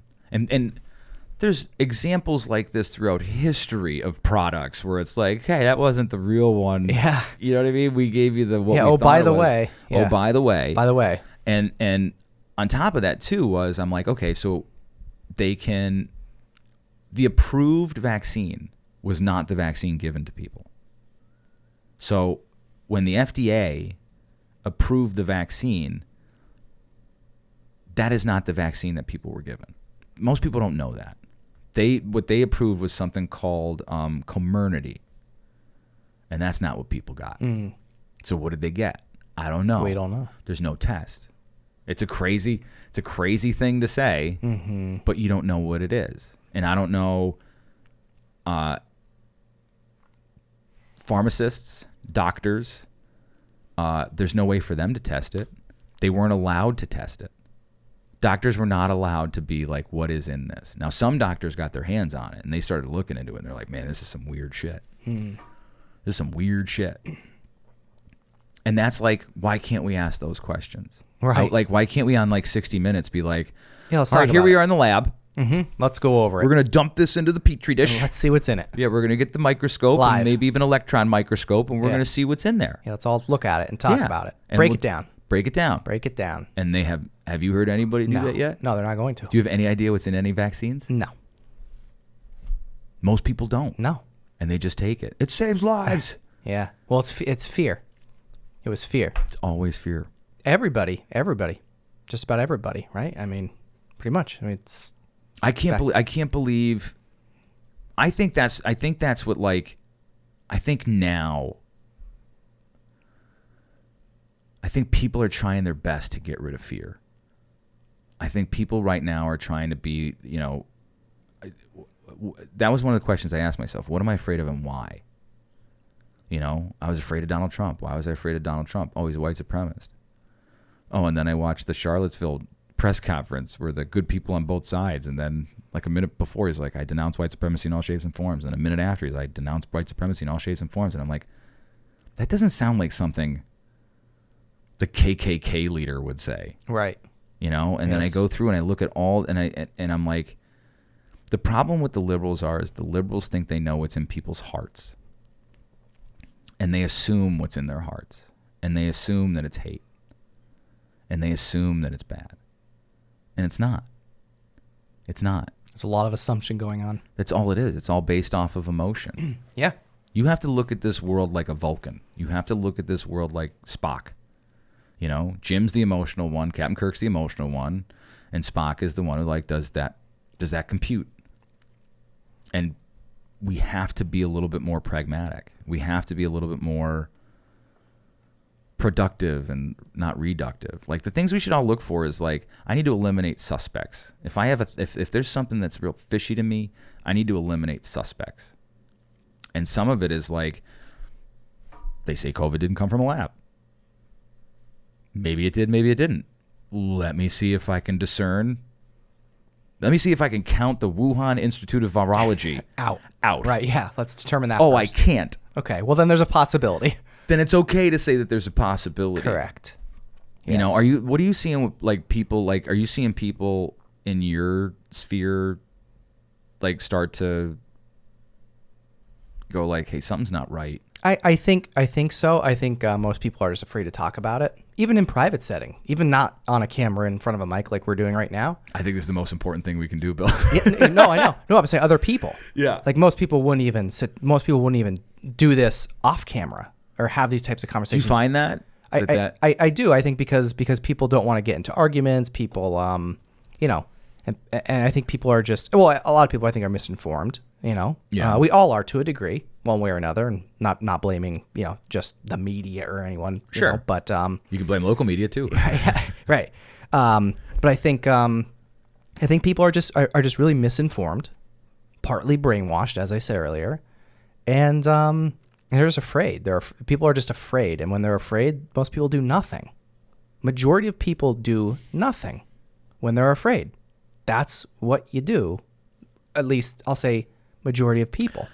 And not again, like I feel like I don't fall into that majority of people, and I would put you not in that category either. But majority of people, once they become afraid, they just stay afraid forever, and then they don't change. Yes. That's the way that it works. And again, I'm not gonna, like I said it before, I think you use that too. Like, we were all terrified in the beginning of COVID, for example, right? But then like there was a point where we weren't afraid anymore, and then there was a point where we started to just wonder and question, and then just we moved on in some sense, I'll say, right?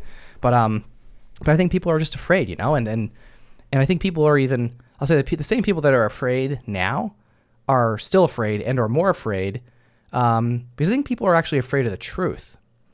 And, you know, not to make this political, but I mean, I guess it is. I mean, I'm not saying I'm not making a stance of picking sides right now, what I'm about to say, but you prefaced that when you shouldn't have. Right, and I feel like you shouldn't have to, but if Yeah. you know, if you don't, you'll get canceled. I mean, I've already been canceled, so, you know, why not? Have you? Yeah, I've been, You yeah. can't cancel you. Yeah. The only way you can cancel people is if they give a shit that they got canceled. Everyone Right, else yeah, is I like, don't- fuck you. Right, yeah, I don't give a shit. So I Yeah. guess to other people, I guess I was canceled, Yeah. but I don't think I was.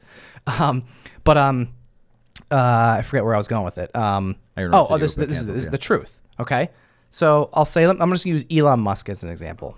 All of a sudden, everybody hates Elon Musk. I know why, because he took a stance in the election and sided with Trump. So now all of a sudden, you know, just under half of America, you know, now hates him. Which, by the way, almost all people prior to the election, prior to Elon Musk taking a political stance, nobody really hated him.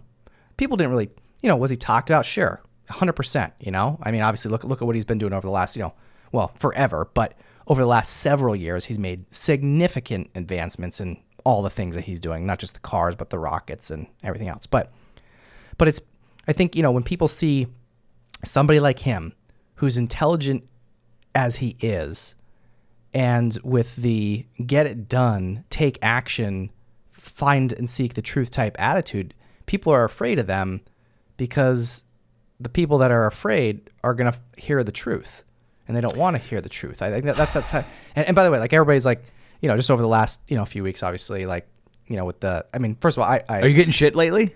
oh, dude, all the time. What are you getting? Tell me what you're getting. Well, just everyone just DMing me, like, you know, I post. What are you, a Nazi? No one called me a Nazi yet.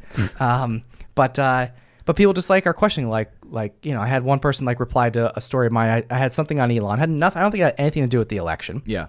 And somebody just like, why? I'm like, why what? Like, why Elon Musk? I'm like, well, why not? Like, I like him. Like, and then, you know, then of course, then, you know, I got, you know, told as to like why he's a bad person, this and this and that. I'm like, okay, well, whatever, you know. But like, why all of a sudden, like everyone hates him now? Well, because, I mean, I get it, because he took a stance, you know, alongside Trump, but like, it's somebody like him who's going to actually go in and find out the answers and do good. And everybody like looks at him like he's against humanity. The guy's done more for humanity than anyone in humanity ever. He Would you agree with that? You don't yes. have to. No. Well, I like more for humanity. I don't know. I mean, I think more for like,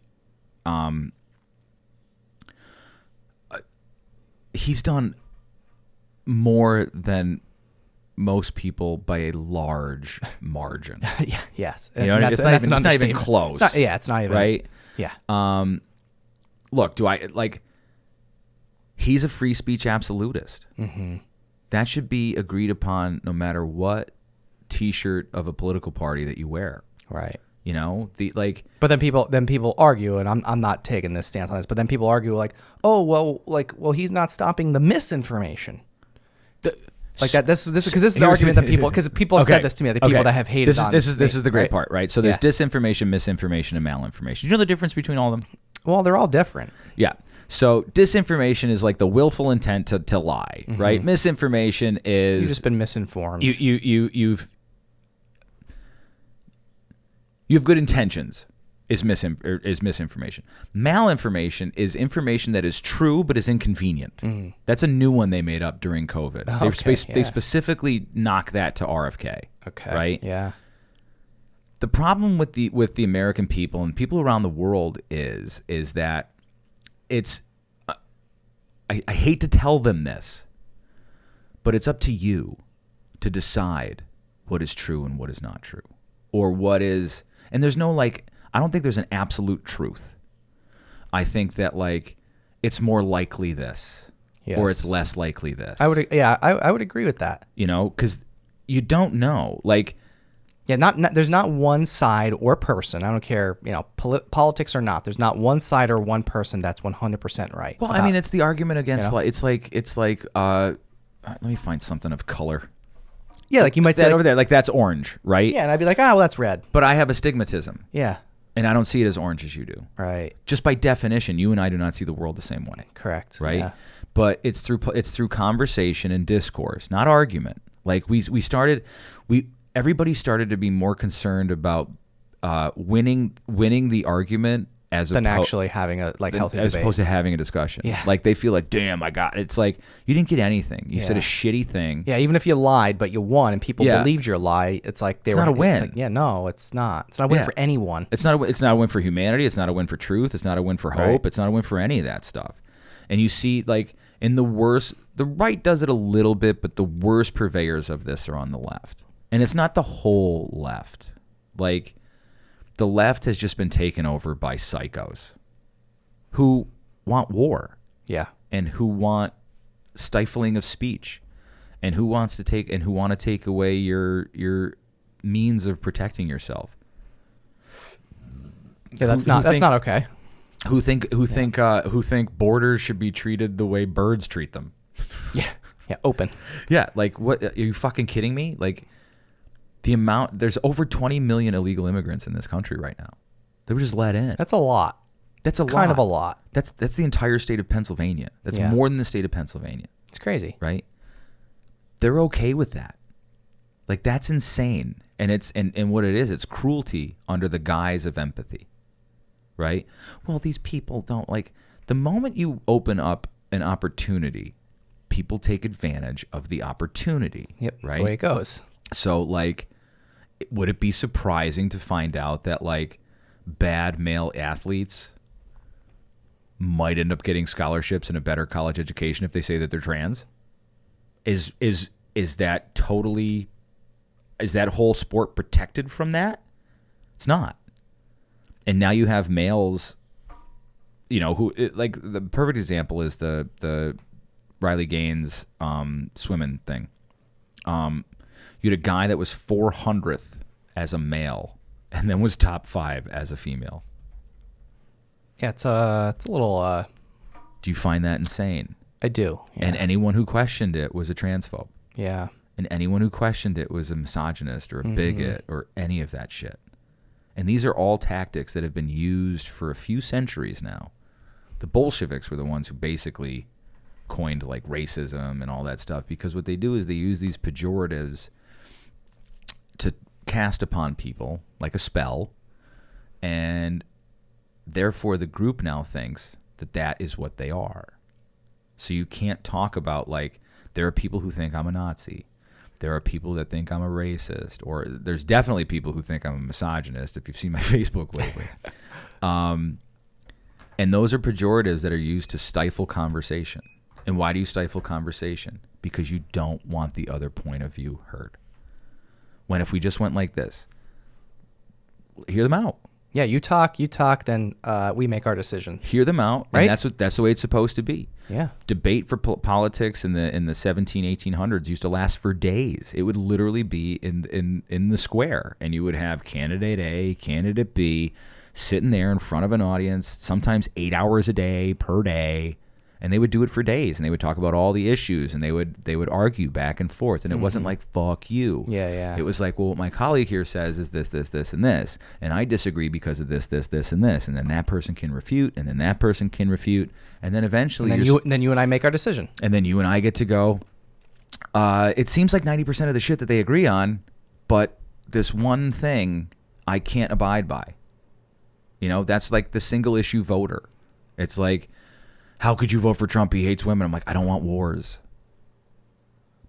And by the way, too, like, and this isn't just for Trump. This could be for anybody, any candidate, right? Anybody. I don't know if people know this, but you're allowed to vote for a candidate even if you don't agree with everything that they agree with. Yeah. You vote for the candidate that you feel. You vote for the candidate that you feel has the country's best interest and is going to lead the best. Or anywhere, for mayor, for city council, exactly, yeah. For anything. Hey, you choose, everybody has pros and cons, no matter how you look at it, right? But like, people think that just because, you vote for one or the other, that like, oh, it's like, oh, well, you can't do that because he does X, Y. But it's like, oh yeah, but like, what about all the good things? Like, But for like, some- all of a sudden, it's like, oh no, you can't because, But that's why it's an individual's choice, because sometimes those things are deal breakers for people. right. You know, Yes. and you go, okay, maybe that person isn't for. I mean, you're going to go this way because he's going to allow abortion, and this one won't. You know, this is what I want, and that's I'm okay with that. I'm okay with that. You know, as long as like, you know, in medicine that they say that everyone should have like informed consent, especially like when you're going to take some sort of medication or an injection or something like that. I like how you keep checking them all the time because I always do. I was looking at. I freak out all the time. I'm always checking the cameras. Well, that. But also, I thought I had my drink in front of your face the whole time. Like, No, like I was walking. watching it. I was Okay, making yeah. sure. It was just slightly off to the side though. We have like these, and the left and the right both do it. There's like this purity test, right? Where it's like you have to agree with like these things, and if you don't agree with these things, then you're not us, Right. and it's like it's about like othering people. And the crazy thing is like more than 50% of the country is registered independent. So when we have these fights about Democrat, Republican, yeah. we're only talking about less than 50%, and we're only picking 25% of that. What the fuck are we talking about? Yeah. You know, if the majority of the country is like both of you are fucking crazy, and even us in the group think that they're crazy, and we still like, is that psychosis? That we still just like, oh, I'm gonna vote D or R. It only represents 25%, but like that's what I'm gonna do, and it doesn't make any sense. Like this is, I think that like America needs to be shaken up so bad. I think it's about to happen. It has to. Yeah. It's the only way to break through this, because the alternative is terrible. Everything that the current like administration was doing was leading us to a lot of destruction. totalitarianism or authoritarianism, and they have a lot of communist Marxist ideas. Even fucking Karl Marx's dad didn't like them. You know what I mean? Yeah. And if I could, I can go back in time. Like everybody's like, would you kill baby Hitler? I'm like, nah, probably go back and beat the shit out of Karl Marx's dad to be a better dad. You know? And it's the idea of liberalism.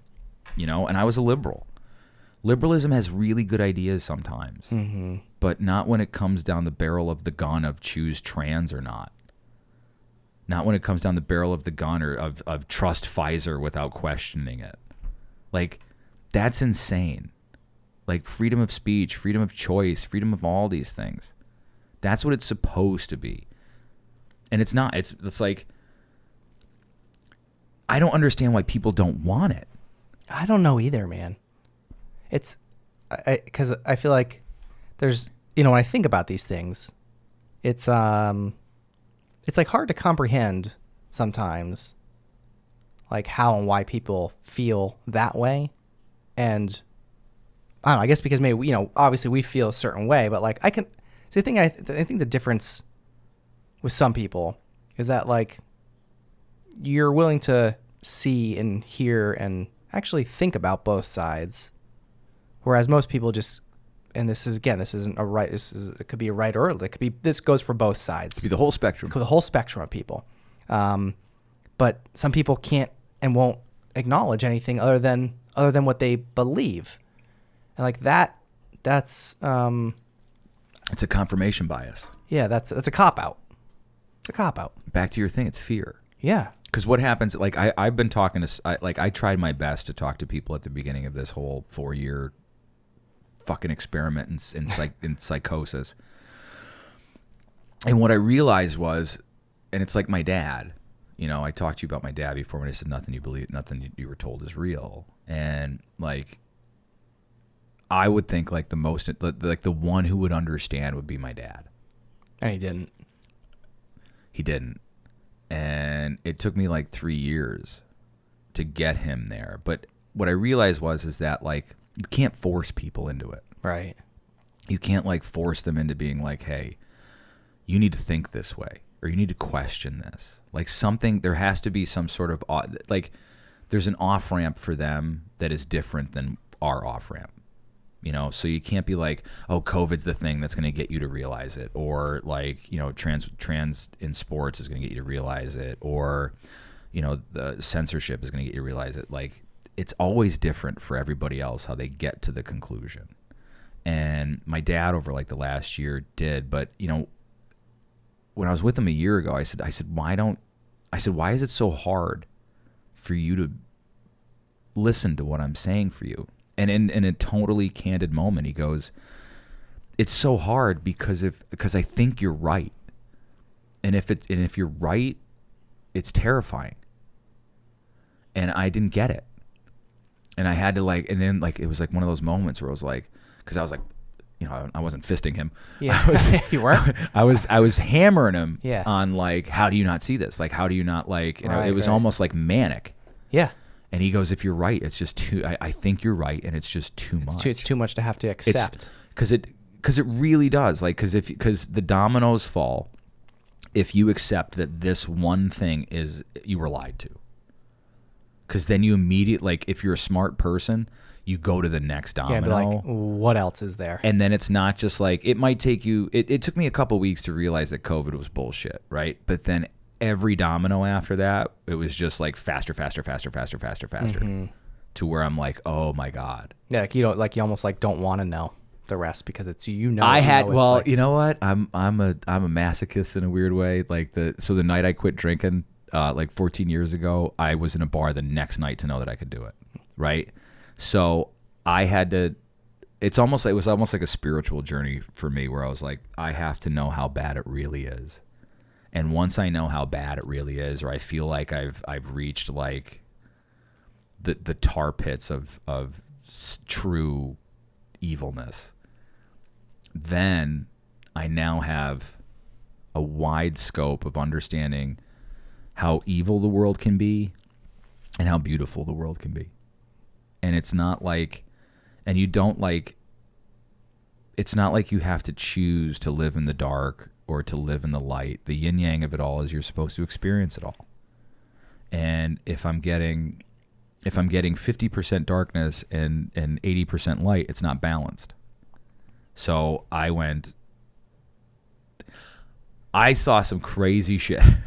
I saw some crazy shit. I read some crazy shit. All backed up at least by like common sense and reason. Not to say that I'm like, I'm going to hang my hat on that as truth. I'm just saying it leans that way towards more likely that is an option. And I find that like I'm hopeful for the future. Because I really like, I'm a humanist. I love humanity. I think it's amazing, and I think that once you realize that it's not like the sleep, eat, work, sleep, eat, work, sleep, eat, work. Oh wait, you're saying there's something else to life? Yes, I'm saying there's like a lot of many great things to life, and it's not about buying like, I just got the new Skidoo, or I got like, you know what I mean, or it's not about. I like that. getting the new Skidoo, but. It's fun, but it doesn't. That doesn't bring you love. Yeah. It doesn't bring you. The two most powerful emotions are fear and love. Well, hate and love. Yeah.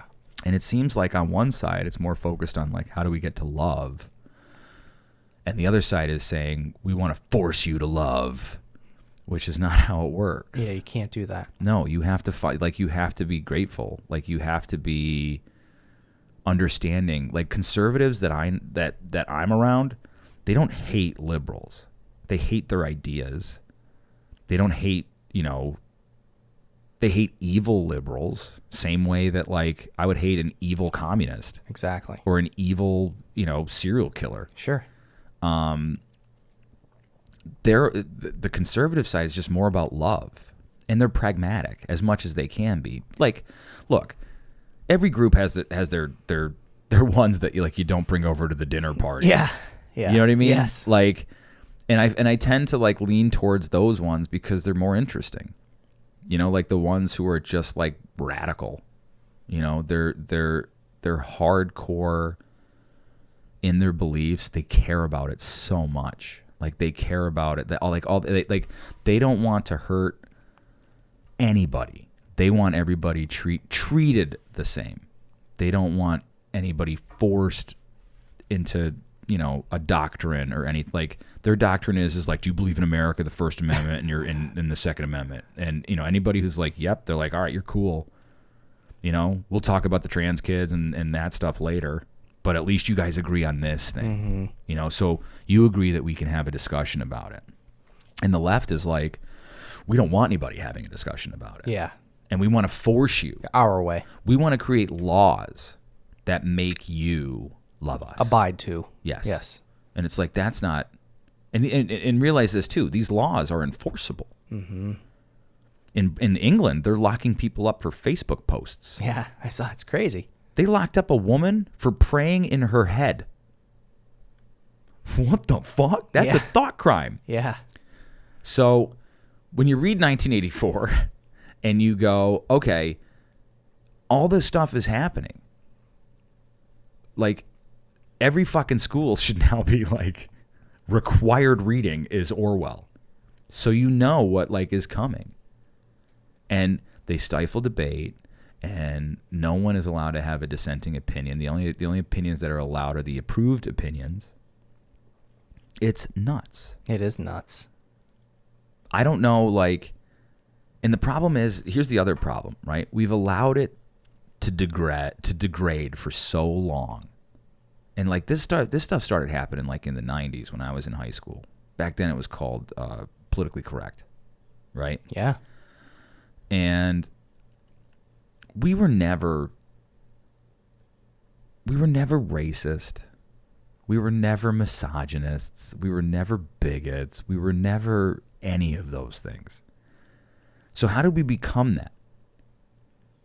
How did in like a short 15 years we all became all these things that were basically non-existent 15 years earlier? Yeah.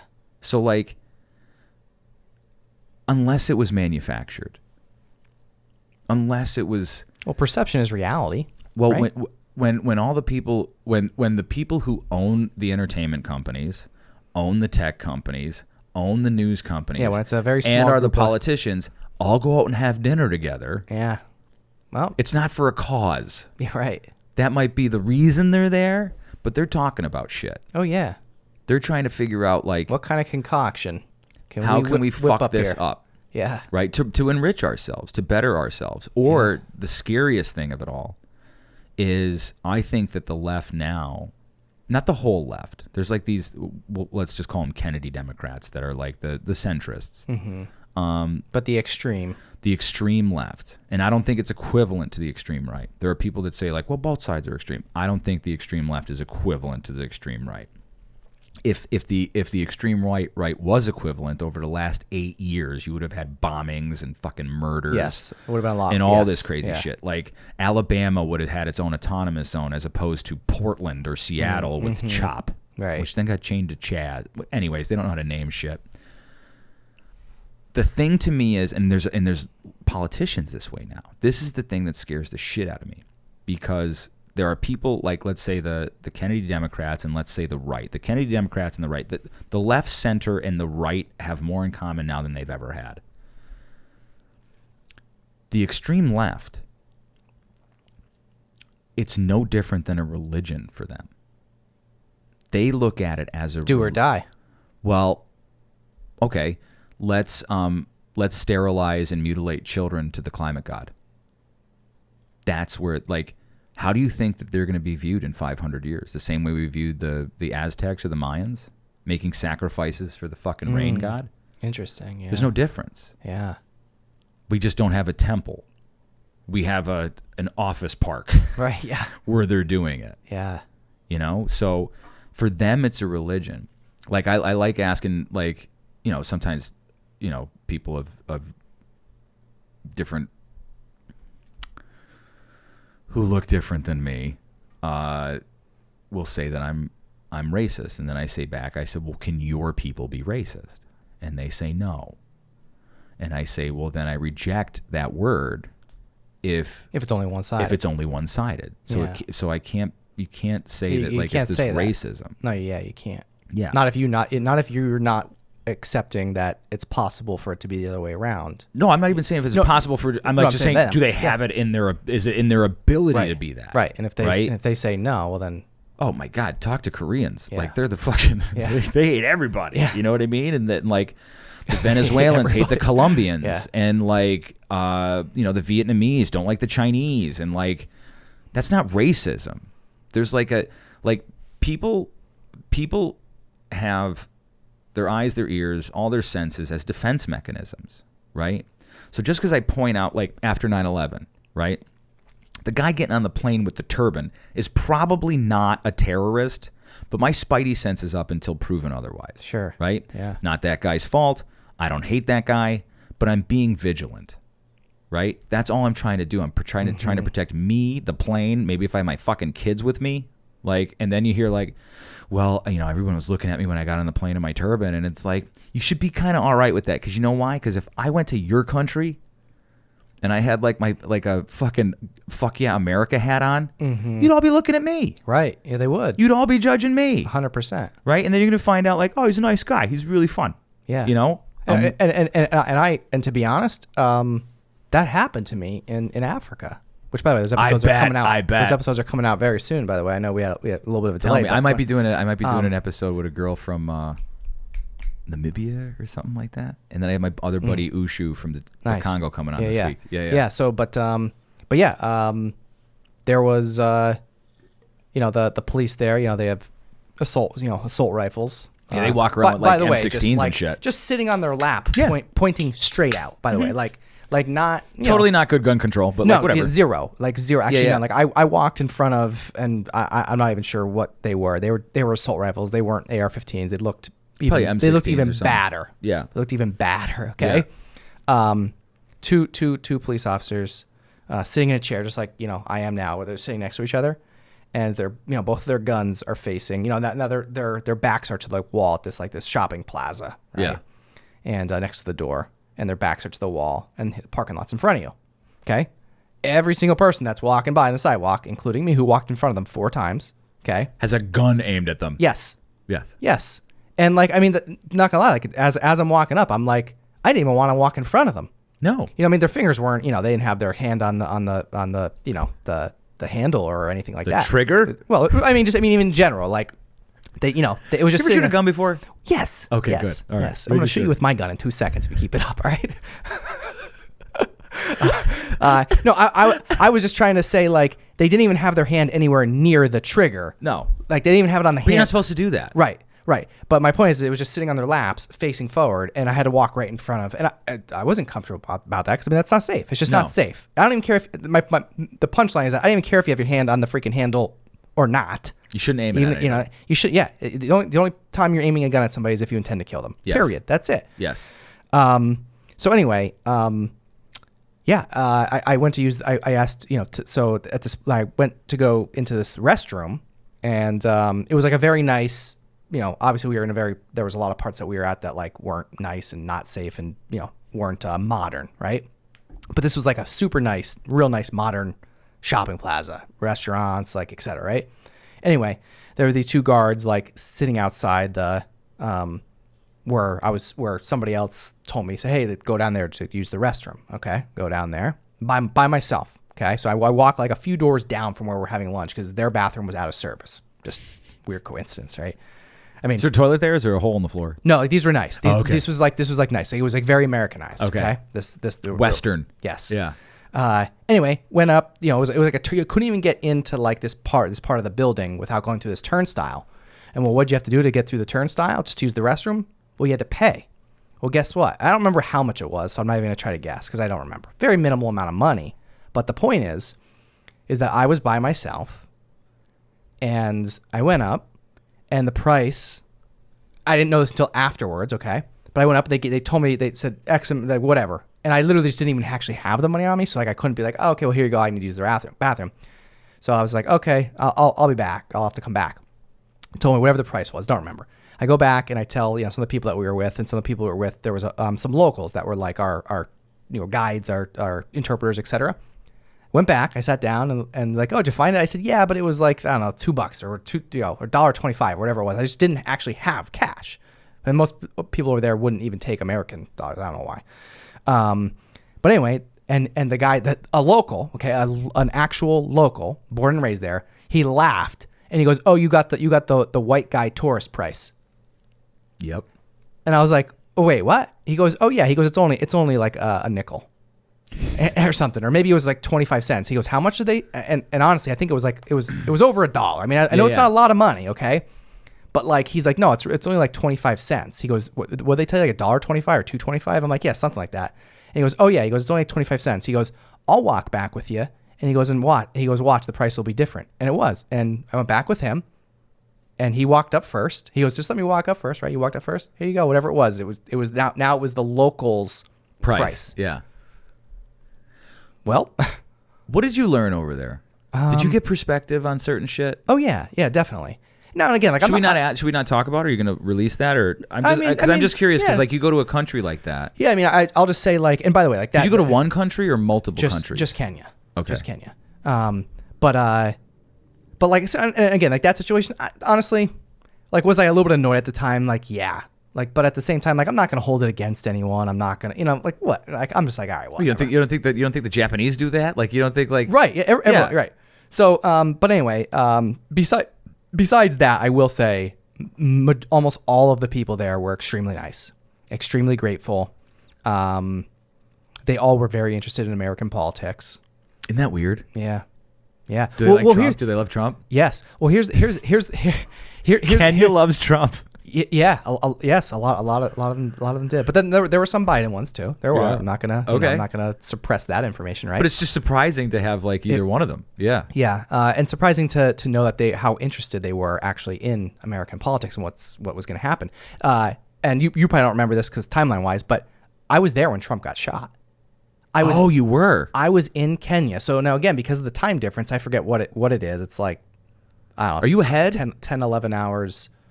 Yeah, I think it's ahead. So when I woke up one morning, yeah, it is ahead.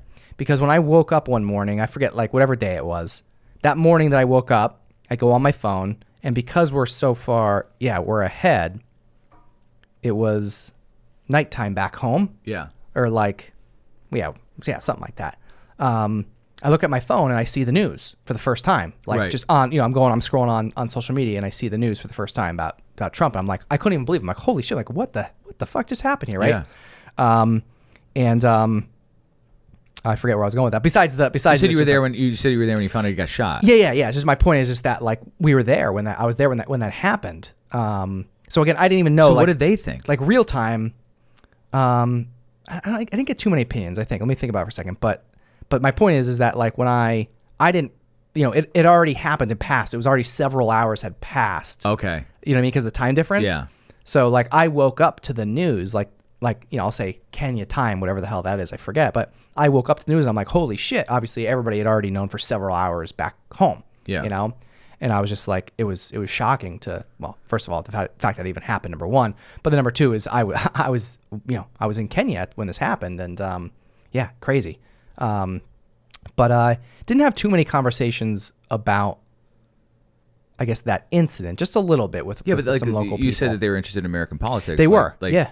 Oh yeah. That's a big deal in American politics. Yeah. I was just wondering if they had an opinion, like they were just like asking questions. Or... Yeah, a little bit. Yeah. So, some more just asking questions, but I'll say like the kids there, because we got to interact with a lot of kids in orphanages, and like the kids that were, I'll say like teenagers, I'll say like 15 to like 18 age range, like they were very interested, and like just curious, like they were just curious about the election. Also, one of the funniest questions that they asked me was, are there aliens in America?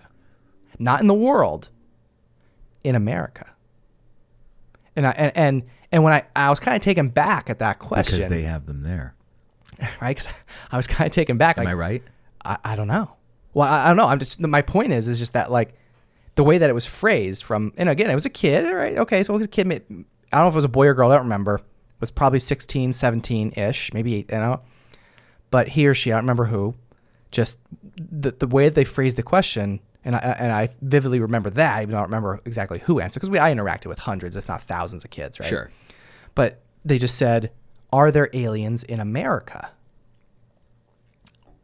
And I was like, well, and I think I answered it like I was kind of like a little, almost like confused at first.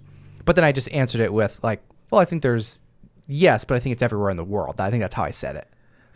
Do you think they meant little green men, or do you think they meant illegal. Oh no, they meant like alien, like not humans like us. Okay, there's a famous case. Oh my God, I forget what African country it's in, but it was witnessed by like 100 people, and it's crazy. They're working on a documentary about it. I'll send it to you afterwards. There's been like little mini documentaries made about it where they interview the kids, and it's a crazy story.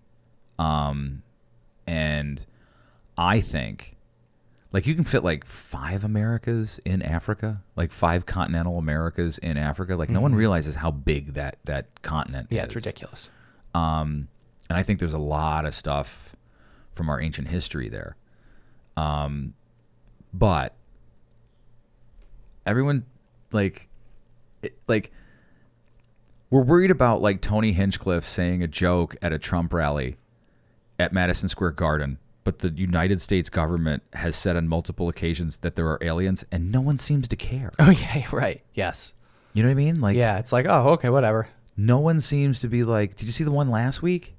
I don't know. They had a fucking Navy admiral whistleblower on there. Oh really? Oh yeah, he's I don't think I saw testifying that in Congress, man. It's like. Oh no, I did see this. I did see this. It was him, Michael Schellenberger. Yes. You maybe I don't know if it was you that sent me. Either way, I might have. Where it's like, are they real? Yes. Yes. You know what I they mean? went down the line. Yeah. So right? I Yes. listened. Yes. I listened to the whole thing, and I mean they tell stories of that it's not in like. Whatever they're seeing seems to not discern between physical matter. In other words, like, you think planes fly, but you don't think planes turn into submarines, right? These things are underwater, right? Which brings me back to like my favorite movie from 1988 was The Abyss. Did you ever watch that movie? You got to watch it when you get a chance. I wasn't even born yet, so it's one of the best movies ever I'm made. calling you old here. Fuck you.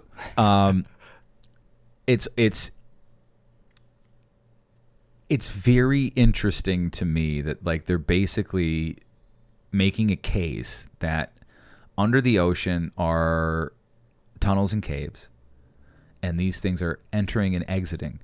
Well, I've heard this. I guess we'll call it a theory. I don't know if we'll call it that, but I've heard this before. Maybe it was related to that. I don't know, but I've heard this. It's before. weird. Yeah. It's weird. And there's some people who think that they've always been here. They don't think that they're extra terrestrial, which just, and the crazy thing, like, that we've been living amongst them forever. For thousands of years. So is Diddy an alien? Was Epstein an alien? No, he's probably a demon. You think? Did he? Yeah. Nobody that does anything like that should be called anything but a demon. True. You know, you are an evil fuck. He's a demon alien then. I don't know. Like, I don't know. I don't know either. But back to that original question, like, who the hell's pulling the strings? Like, this is the Truman Show, right? It feels like a TV show. Doesn't it some days? Yeah. I mean, so it's so ridiculous. The ones who have been lying, the ones who have been giving the like, if I said to you, okay, there's a camera, a teleprompter, and an actor, would you say that that's news? No. It's all because that's what if you're being fed a script, well, a script is Hollywood. You're an actor. Yeah. Yeah. That's all these people are. Yes. MSNBC, Fox, CNN, all of them. They're all actors. I'd rather listen to like the Tim Pools of the world or PBD or this Danny Jones. Have you listened to Danny Jones yet? Oh, he's amazing. Rogan, Brett Weinstein, Del Bigtree. Like, there's so many like good people out there. Yeah. That you can listen to that like. And you know what else they do? Hey, we were wrong about that. Yeah, they do actually say that. Yeah, like we were incorrect. Here's the correct thing.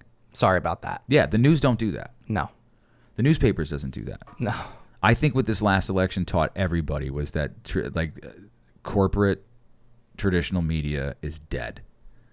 It just doesn't know it yet, and I think people like you are going to be the ones that fill that space. I hope so. Well, we just got to figure out how to monetize it. Yeah. For, as like a model to be like, this is not only is this sustainable, it's profitable and it's truth and it's hope. And well, I think it's happening. It's happening and it's going to happen regardless. I agree. I think just, it just depends on kind of sort of who rises. I'll say like to the top / Sure. influence / viewership, listenership, whatever you want to call it. But I think more people are turning to platforms like mine and yours, and just. Well, yours definitely. I hope so. Mine to a much lesser degree because I am business retarded. Well, hey man, listen. Like I'm like, oh, this app makes clips. This is great. yeah, spit those out. Because I don't have the time, man. I don't have the time to sit around and Yeah. be like, I'd be exhausted. Yeah. I think when we have guests on, I think a lot of what they say is like great. So like I go through and I'm like, all right, we did a 2.5 hour podcast and I have about 100 clips of like good shit. What do I use? Yeah. Yeah, I'm like, Yeah. I'll just trust the AI to Yeah. do it. Yeah. That'll be fine. Schedule. And Yeah. it just takes away the anxiety of that. Oh yeah. Yeah. But like, definitely. I think the other news, the local news is going to go. Yeah. I think it's going. Yeah. I think it's going to serve like I a do little too. purpose for weather. I think in this area it's probably going to hang on quite a bit longer. Like you and I aren't going to do weather and sports. Yeah. You know what I mean? But like Yeah. the rest, like the top stories, we could handle. Yes. You know Exactly. Yeah. 100%. And people are going to tune into people like you because you get 2.5 minutes to tell the story of like the murder. That's not enough time for anything. Period. No. Like nothing. And then you could go, Nothing. well, I'm going to talk to I'm going to see if I can get the family on, and we're going to sit for like 2 hours, and you Right can tell me to the what happened. source. Yeah, Yeah. And it's up to the audience to go, yeah, that's real, Yeah. Or not. or it's not, Yeah. or I find holes, or this might open up more information because I didn't know that. Like, Mm-hmm. I think there's so much value, and they're going to call people like you and me disinformation and Sure. misinformation Yeah. and malinformation. It's Or they're just like just going to put me all the way to the right. You know what I mean? they Like, left. Look, that's- man, that party left me. I didn't leave it. Yeah.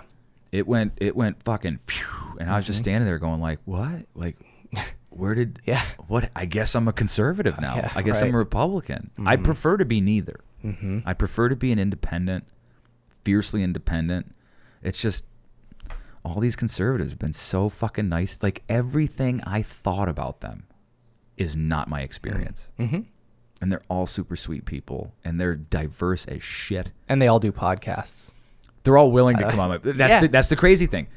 The conservatives, oh, come on, whatever you want.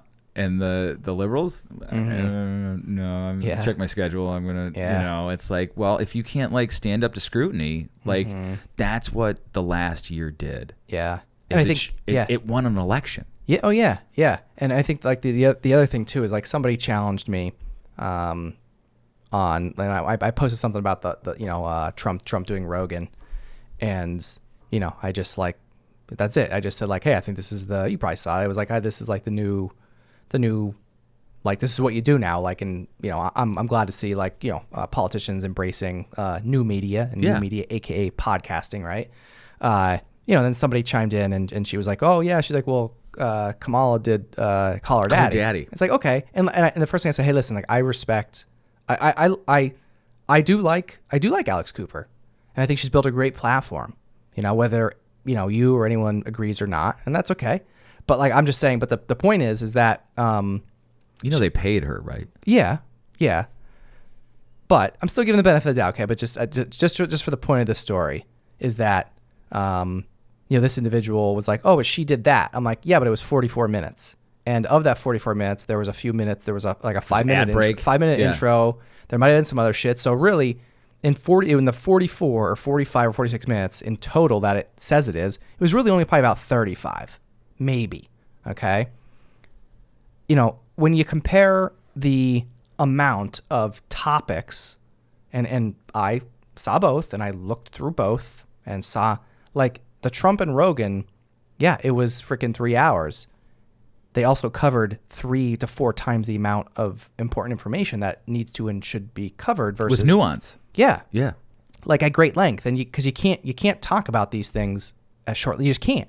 No. You just can't. There's just not enough time. Like even 3 hours isn't enough time. Do I like sitting there for 3 hours? No. Even though we've been sitting here do I expect anyone to ever listen to any episode that's beyond a half hour, 45 minutes in full straight? No, I can't either. I'm not going to sit here and say like, If it's interesting sit enough, down, I will. sit down. Yeah, right. Yeah. True. Which I have, but not always. Even the Rogan Trump one, I split that up. To be honest, because I was falling asleep, and I'm like, all right, I just can't make it anymore. I'll have to watch the rest tomorrow. But my point is that people are embracing it, But there's certain people that are fully embracing it, which obviously like Trump did, and clearly it helped. Obviously it helped really influence and the election. But then I'll say Kamala, and it was only 30 some minutes. Yeah, she did a few other podcasts. I don't even know which ones. But the point is that my argument to this individual that argued with me on Facebook was, I'm like, yeah, but she didn't cover anything. Like she covered like a few things. It was all canned. Right, I know. And there was no pushback. But that and there was such minimal information. Like, what are you going to get out of that? And her argument was like, well, I don't want to sit there through 3 hours of nonsense and bullshit. Well, it's really not nonsense and bullshit. And my argument was, I don't care if it's 8 hours or longer. Like, if you care, you would pay attention. You'd watch it. You'd listen to it, because that's the only way you're going to be able to make your decision. An informed decision. Yeah. Correct. That's the only way you're going to be able to make an informed decision. And why would you not invest more than a few hours to make a decision based on who you're going to vote for? Why would you only just count on a 44-minute thing? And again, I'm not saying she was saying that was the be-all, end-all. My point is like, it's like, why are you okay with just a 44-minute thing, and you're downplaying a 3-hour thing? Like, it just doesn't make sense. Because she's equating that to Cliff's Notes. Well, yeah. And it's wrong. Yeah. Cliff's Notes isn't the book. Yeah. It's how you cheat to get past the test, which you should never have to take to tell if you whether or not you understood the book. Right. But the point is, that's just crazy to me. Well, but that's like that's not a person that you're ever going to convince. No, I know. I you know what I mean? I realize. So, like in my world, like those are the annoying ones, right? I try to give them all the benefit of the doubt. I try to have a conversation with them, right? But then you can't. It gets to a point where you can't. But then you can't, and that's when I start doing memes and GIFs. Yeah. Because I'm like, okay, you're not going to get it. This is over. Yeah. I think that like Rogan and PBD and like Charlie Kirk and Theo Vaughn and Your Mom's House, stuff like that. Like those are bigger for like the national stuff.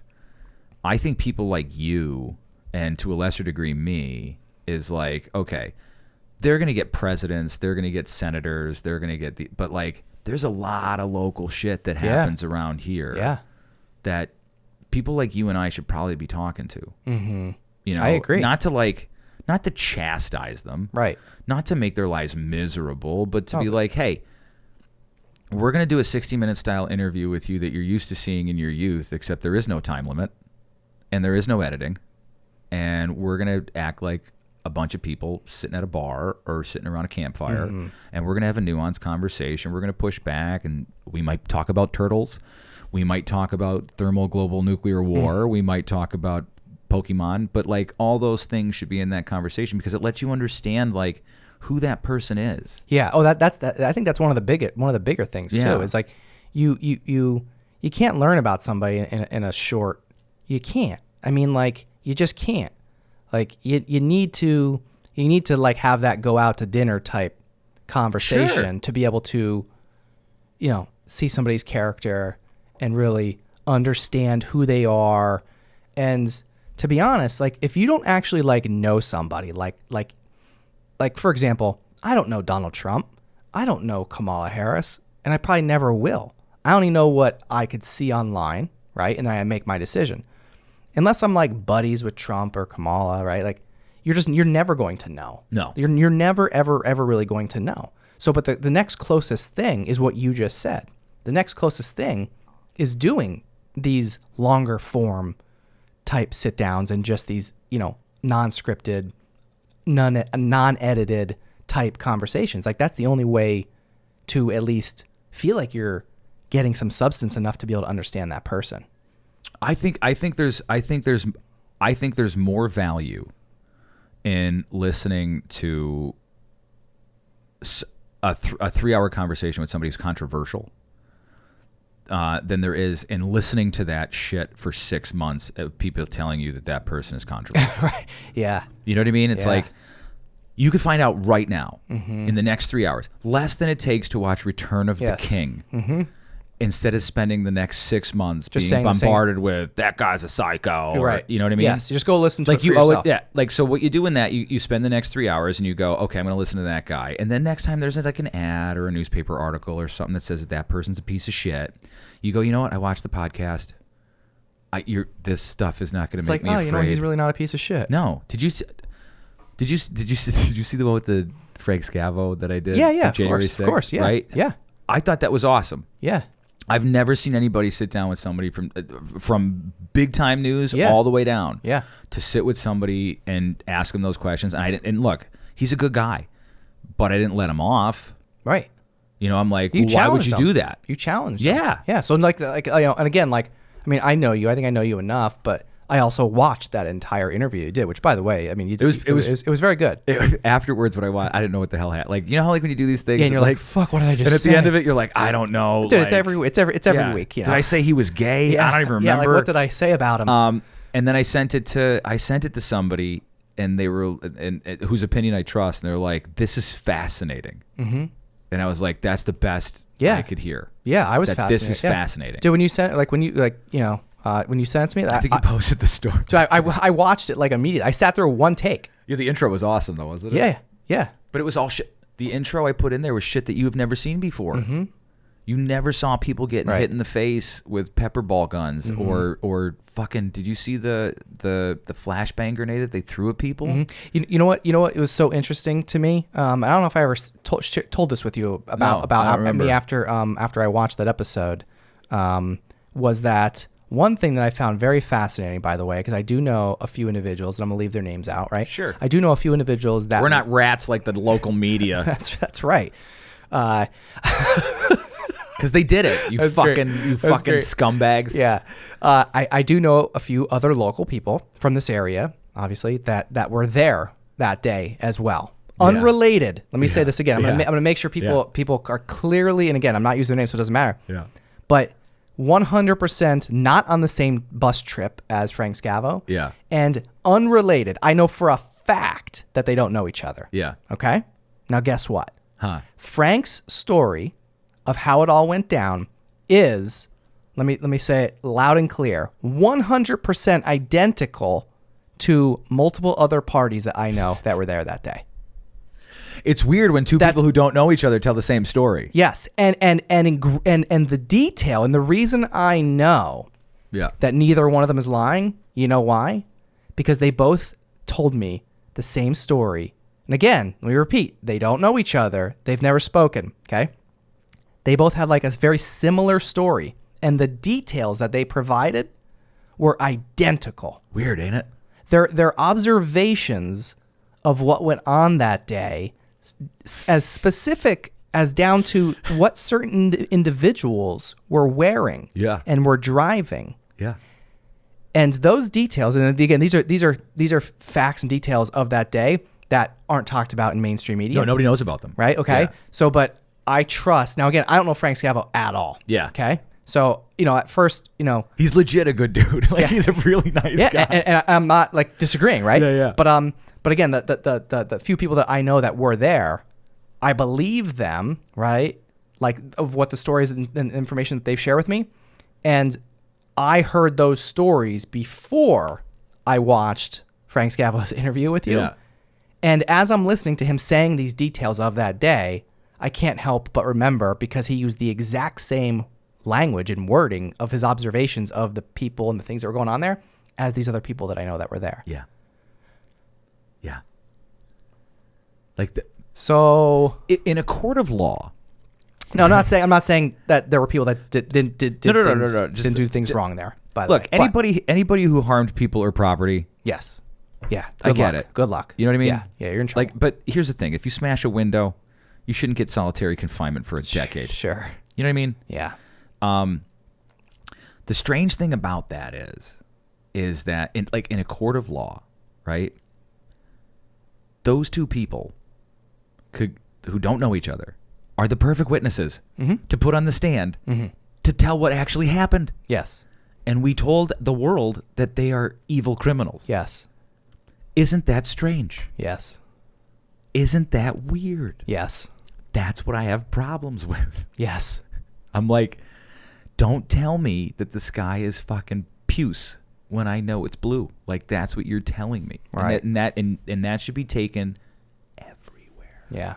every subject. So that was that was everything. my fascinating. That was my observation. Well, you're watching it going like, holy, like I'm sure you believed the people who told you that. Yeah. But it but did that reinforce your belief? Oh, 1,000%. Okay. 1,000%. That's good then. And then, but one step further. Again, I don't know Frank's got it all. I don't give a shit. Sorry, Frank. I mean, I don't know you. I'm sure you're an okay guy. But okay? if he knew you, he'd care a lot. Yeah, right. But my point is like, I don't know him, and I'm saying his story aligns with other people, and what he was saying, he was not lying, because I don't believe that the people that I know are lying to me.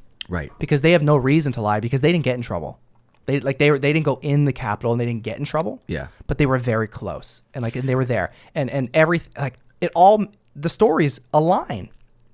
I'm gonna send you that doc. You gotta watch It's that crazy. doc. 66 minutes. I man. do. You'll get through it I love fast. documentaries. I ran into a guy. This is so funny. I ran into a guy. Now I've known him for a while, right? And he was always like, he's a friend of my buddy's. My buddy had like a 40th birthday party, so I go to the 40th birthday party. It's at a bowling alley. Me and this guy like never really, called each other from a bathtub. I kind of found him annoying but funny. But like that was back in the day, right? So we're at this birthday party. And we went to the bar after the birthday party, and we finally started talking about politics, because at the party was like hardcore leftists, hardcore rightists, and now we're at the bar and we can talk like like normal people used to. And he goes, he's like, I voted for Trump, blah blah blah. He's like, I can't, I didn't go to rallies, but I went to one. And I was like, and I went to him. I said, I said, I went to two. I said, what was your first Trump rally? He goes, January 6th. And I was like, oh my god.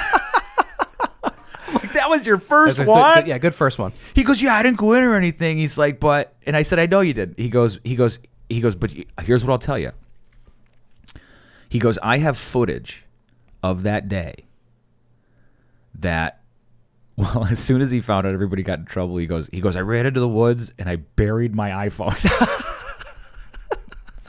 I'm like, did you go in? He goes, no. He goes, I went to the Capitol, but I was like 400 yards back. He's like, but once on the way home, they were like insurrection. He goes, as soon as I got home, I threw my phone I dug a hole, I put it in a plastic bag. R.I.P. Yeah. Yeah. And he goes, but I'll tell you, he goes, I filmed stuff there that I saw on the news, like somebody from the same vantage point I was at. He goes, that's not what I shot. Yeah. And I'm like, can you prove this? And he goes, yes, I can prove this. I'm like, so you're telling me that the footage on your iPhone from where you were at the exact same time that you were versus what you saw on the news from a different, 40 yards away is altered footage? He goes, yes. And I'm like, holy shit. Yeah, I believe it. This is what they do. Yeah. This is like, there's agent provocateurs. These things have been known for millennia. The Romans used to do it, like the Greeks used to do it. It's like people you set into the group to make the group look crazy. Yes. It's not new. It's not a new tactic. Yeah. And it's not even as far back as Rome. They did it in Ukraine. They do it in Russia. They do it in Venezuela. They do it in Colombia. They do it in fucking Brazil. Like, you have people in the crowd, rally them up. They did it for the what was it? The World oh my God! It was like this convention in like Seattle or something. Oh yeah, the World Bank or something like that. Yes. Agent provocateurs were all over that, just throwing shit through windows. When the George Floyd shit happened, I watched the first video of the first thing of the George Floyd riots. It was a white dude throwing rocks through a fucking what's that car store? I don't know. Tesla. No. It's like a American auto parts store. Oh, like A&A or Advanced Something like Auto, it was like Advanced Auto. Yeah. That's where it started. It was a white dude. Okay. And then the fucking people filming him were like, "What are you doing?" And he just pulled his thing up and walked away. Didn't say a word to anybody. And then that's when as soon as he did that, everyone else was like, "Oh, I'm gonna throw shit too." Yeah. Then you get There's one person. There's always one person that throws the it first is. thing, and then everybody All starts hell going. breaks loose. Yeah. Yeah. So I don't know. The world needs hope, man. The world needs love. It does. Let's give him some love here. How long have we been going? I think we've been here for about 5 hours. 5? No, Well, good thing we changed the cards. We're at 2.5. Yeah, we had to. Are we? We wouldn't have had enough. Would have had enough. I know we didn't talk about like specific crazy shit, but I think it's important to talk about. And I know it's your show, and I'm not trying to fucking. You're trying to take it over, aren't you? Sure. Like January 6th. Yeah. I think that it's important moving forward to realize that like Donald Trump isn't the devil. He has more actual fucking Democrats in his cabinet and libertarians. It's like the most diverse cabinet in like human history. I think he's going to do good things. I think he wants to do good things. I don't think he's the devil, but I didn't vote for Trump. I voted for Trump because of J.D. Vance, because of Vivek Ramaswamy, because of Robert Kennedy, because of Tulsi, because of all those people who are like, we know how this machine works and we want to fix it so that you don't suffer anymore. And I think that's noble and that's valiant. And I think that like right now is a beautiful... 4 years ago, I thought it was a dystopia. I thought we're screwed. I thought like this is the end of America as we know it. And now I have like this little bit of hope, you know, as Vivek says, it's like it's a 1776 moment, you know? So like if they're going to go in there and Robert Kennedy is going to make sure that like vaccines are safe, the food we eat isn't poisoning us, they're not putting out drugs on the market that hurt us. You know, yeah, it might stop your indigestion, but it'll give you colon cancer in 3 weeks. Do you know what I mean? Yeah. Stop spraying stuff from the upper atmosphere. Why aren't we doing regenerative farming? Why do you hate farmers? Can we use farmers? Can we please use fucking farmers and let them grow their own fucking food? Get rid of 90% of the regulations in America. Get rid of the Department of Education. I know that's controversial. That should go. Probably half the departments in the government should go. And, you know, the thing about it is it's going to be, change is tough. Change, a lot of people don't like it in any way. Even if it's a change for the better, they don't like it, right? I think this is all going to happen in 15 months. I don't think it's going to be a 4-year figure this shit out. I think it's going to happen quick. And I think, you know, it's going to be weird for people to see it. It's going to be weird for people to experience it. And look how quickly everyone got used to being locked in their fucking homes. Yeah. You know? You just forgot about it. Give it a break. Give it some time. It's gonna feel weird for like 2 weeks, and then just roll with it. Right? There's no one's gonna. It's not gonna be anarchy. It's not gonna be dystopia. It's not gonna be like, I don't know anyone who is okay with having murderers and rapists in their home. Let's get rid of them first. Burn the agencies down. Make sure that they're practicing equal law amongst everyone and not just playing favorites or political bullshit. Yeah. But the local is where it needs to happen now. Yeah, I'm curious to see, and maybe we'll kind of end on here, and we'll pick up. Yeah. We'll pick up if the people want another one of this. If you want some crazy shit, you let me know. Yeah. And give us topics. Yeah. Whatever you hate that you disagree with, we'll talk about that more next time. Okay. So please send us the hate. But I'm curious to see, and again, maybe, we could get together again for another one of these, but I'm curious to see like on the local level, how this stuff, I think in this area, cause and again, this isn't like a malicious knock on this area that we're behind the times, but we are. When the world ends, Northeast PA has 8 years. Yeah, we do. Yep. We do. So that's a very good, that's a positive, right? So, but we're stuck in a time maybe warp. not. Yeah. But my point is, I think it might take a little longer for it to catch up in this area. But I'm curious to see, how things are gonna, shake up and change in this area. I don't think you need to be too curious, because Rob Bresnahan and Dave McCormick won. No, I know. I think it's here. Yeah, I just think it's gonna be a little slower here than the rest of the. It's you know what it is? It's the local stuff, right? Like, so people need to know. But also curious to see how like media and stuff is gonna change in this area now. Well, Bill, you and I just fucking we gather our merry misfits and we go fuck them and we trudge on. But that's what I mean. I guess my point is, like, in terms of this area catching up, like, I still think like mainstream media in this area is still going to be pretty. I don't think so. I do. For a little bit longer. I think I think our newspaper is now taking a shit. I would say so for sure. I just think they're going to hang on a lot longer than the rest of the country would. I don't think so, and here's why. I don't think so. Here's why. Because our local news, right? So if you look at the news stations, not the newspapers, right? So you have VIA, BRE, YOU, Fox 56, and WNEP, right? None of them are owned by anyone local. They used to be. Right. Back in the day, they used to have like family, like a great family-owned WNEP. Yeah. Yep. They don't have that now. So what you have is these corporations that like... I think WVIA is owned locally. Might be. Yeah. Oh, no, VIA is paid for by people like you. That's taxpayer. Oh, yeah, I guess, yeah, you're right. Yeah. Yeah, you're right. Yeah. Yeah. But once the government goes, we're done. Right, true. Yeah, That's over. there's local people, I think, that do technically own it, but because they receive that type of funding. Then yes. What's the corporation going to do when viewership dies around here? They're going to pull the station, or they're going to sell it at a reduced fucking cost for somebody to use, right? Mm-hmm. The other concern about it is that CBS, NBC, ABC, right? The airwaves are owned by the government, right? They were given the airwaves back in the day for $1, right? And there was stipulations, educational programming for at least a half hour or an hour a day, and that you have to give all politicians equal time. They have not done that over the last 8 years. And Trump has said we need to look at their licenses, which means they could get pulled. Mm-hmm. You know, which means there is no local NBC affiliate, there is no CBS affiliate, there is no ABC affiliate. That's entirely possible. Wow. I mean, just think about that. Yeah. And then the other thing is that the viewership of CNN, MSNBC just in the last 10 days has decreased by like 56%. Like, I've done podcasts that have gotten more views than certain shows on CNN. Yeah. Right? Yeah, it's crazy. So I look at that as an optimistic sign.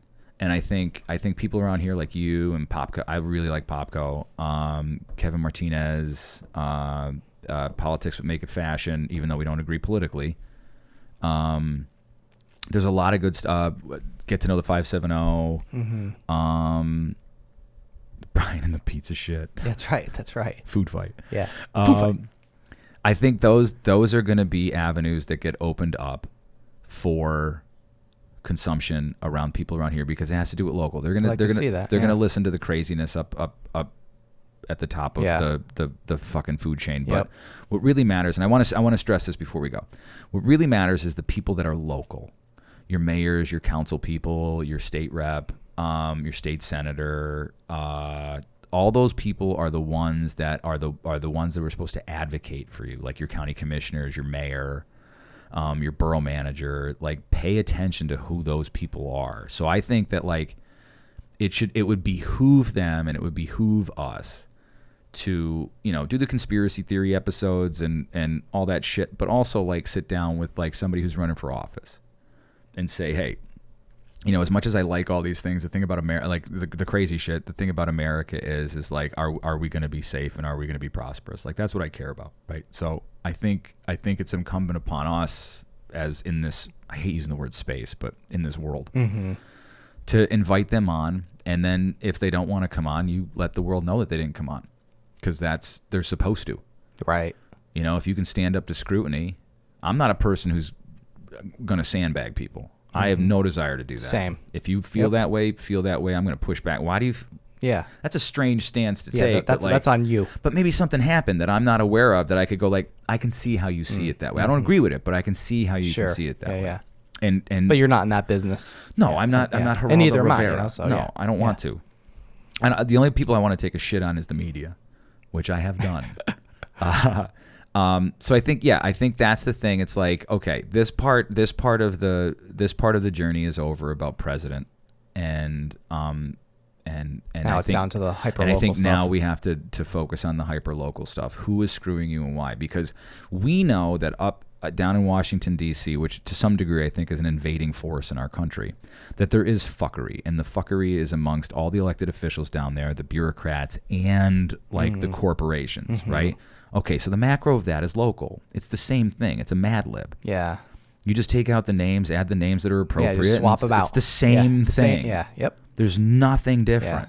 Yeah. You know, but no one's, and trust me, the local people who are committing fuckery are incredibly happy that you're paying to the national fuckery, because you're not paying attention to them. Yeah. That's right. So we need to do a better job of not necessarily holding people's feet to the fire, but make sure that like they stand for the principles that they stand for, and they're honest. You know, like I don't care if you tell me the thing that's going to hurt my feelings as long as it's true. Like, I will respect anybody who says the honest thing to me as much as it hurts me. Yeah. So. Well, you know what they won't say? They won't say that you don't have a nice beard. I have a terrible beard, man. Well, it's longer than mine. Yeah, but that's just because I'm lazy. Yeah. Well, it's bad. It's not like my brother-in-law has got one that like this. It's like it looks like something made out of like did you ever see the beards of like everyone in the Rudolph the Red-Nosed Reindeer movie? Yeah. Like all those claymation guys. And like, your beard is just it's unbelievable. Perfection. Unbelievable. Yeah. So well, thank you and your beard for showing up today. Thank you for letting me drink 3 cans. Yeah. And always being an awesome guy. And I'm so likewise, man. I am. If I can say this before I go, I am proud of what you do. I am grateful for what you do, and you're one of the good guys. And don't listen to the noise, because it's just noise. What noise? Exactly.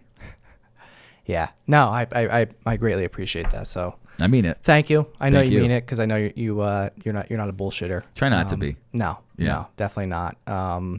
You wouldn't be sitting here if you weren't. Well, you keep giving me drugs. That's right. This whole thing was a setup. I set him up, everybody. Shit. Let's see what crazy shit he can say if I give him cans filled with 2 ends. How many do I have to give him to? I'll take one for the road.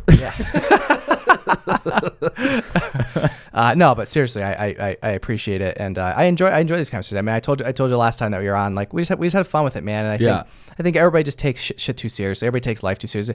These are serious conversations, and we're serious about them when we need to be. But at the same time, like you don't have, it doesn't have to be doom and gloom. And the one thing that gets people out of pain is a laugh. Yes.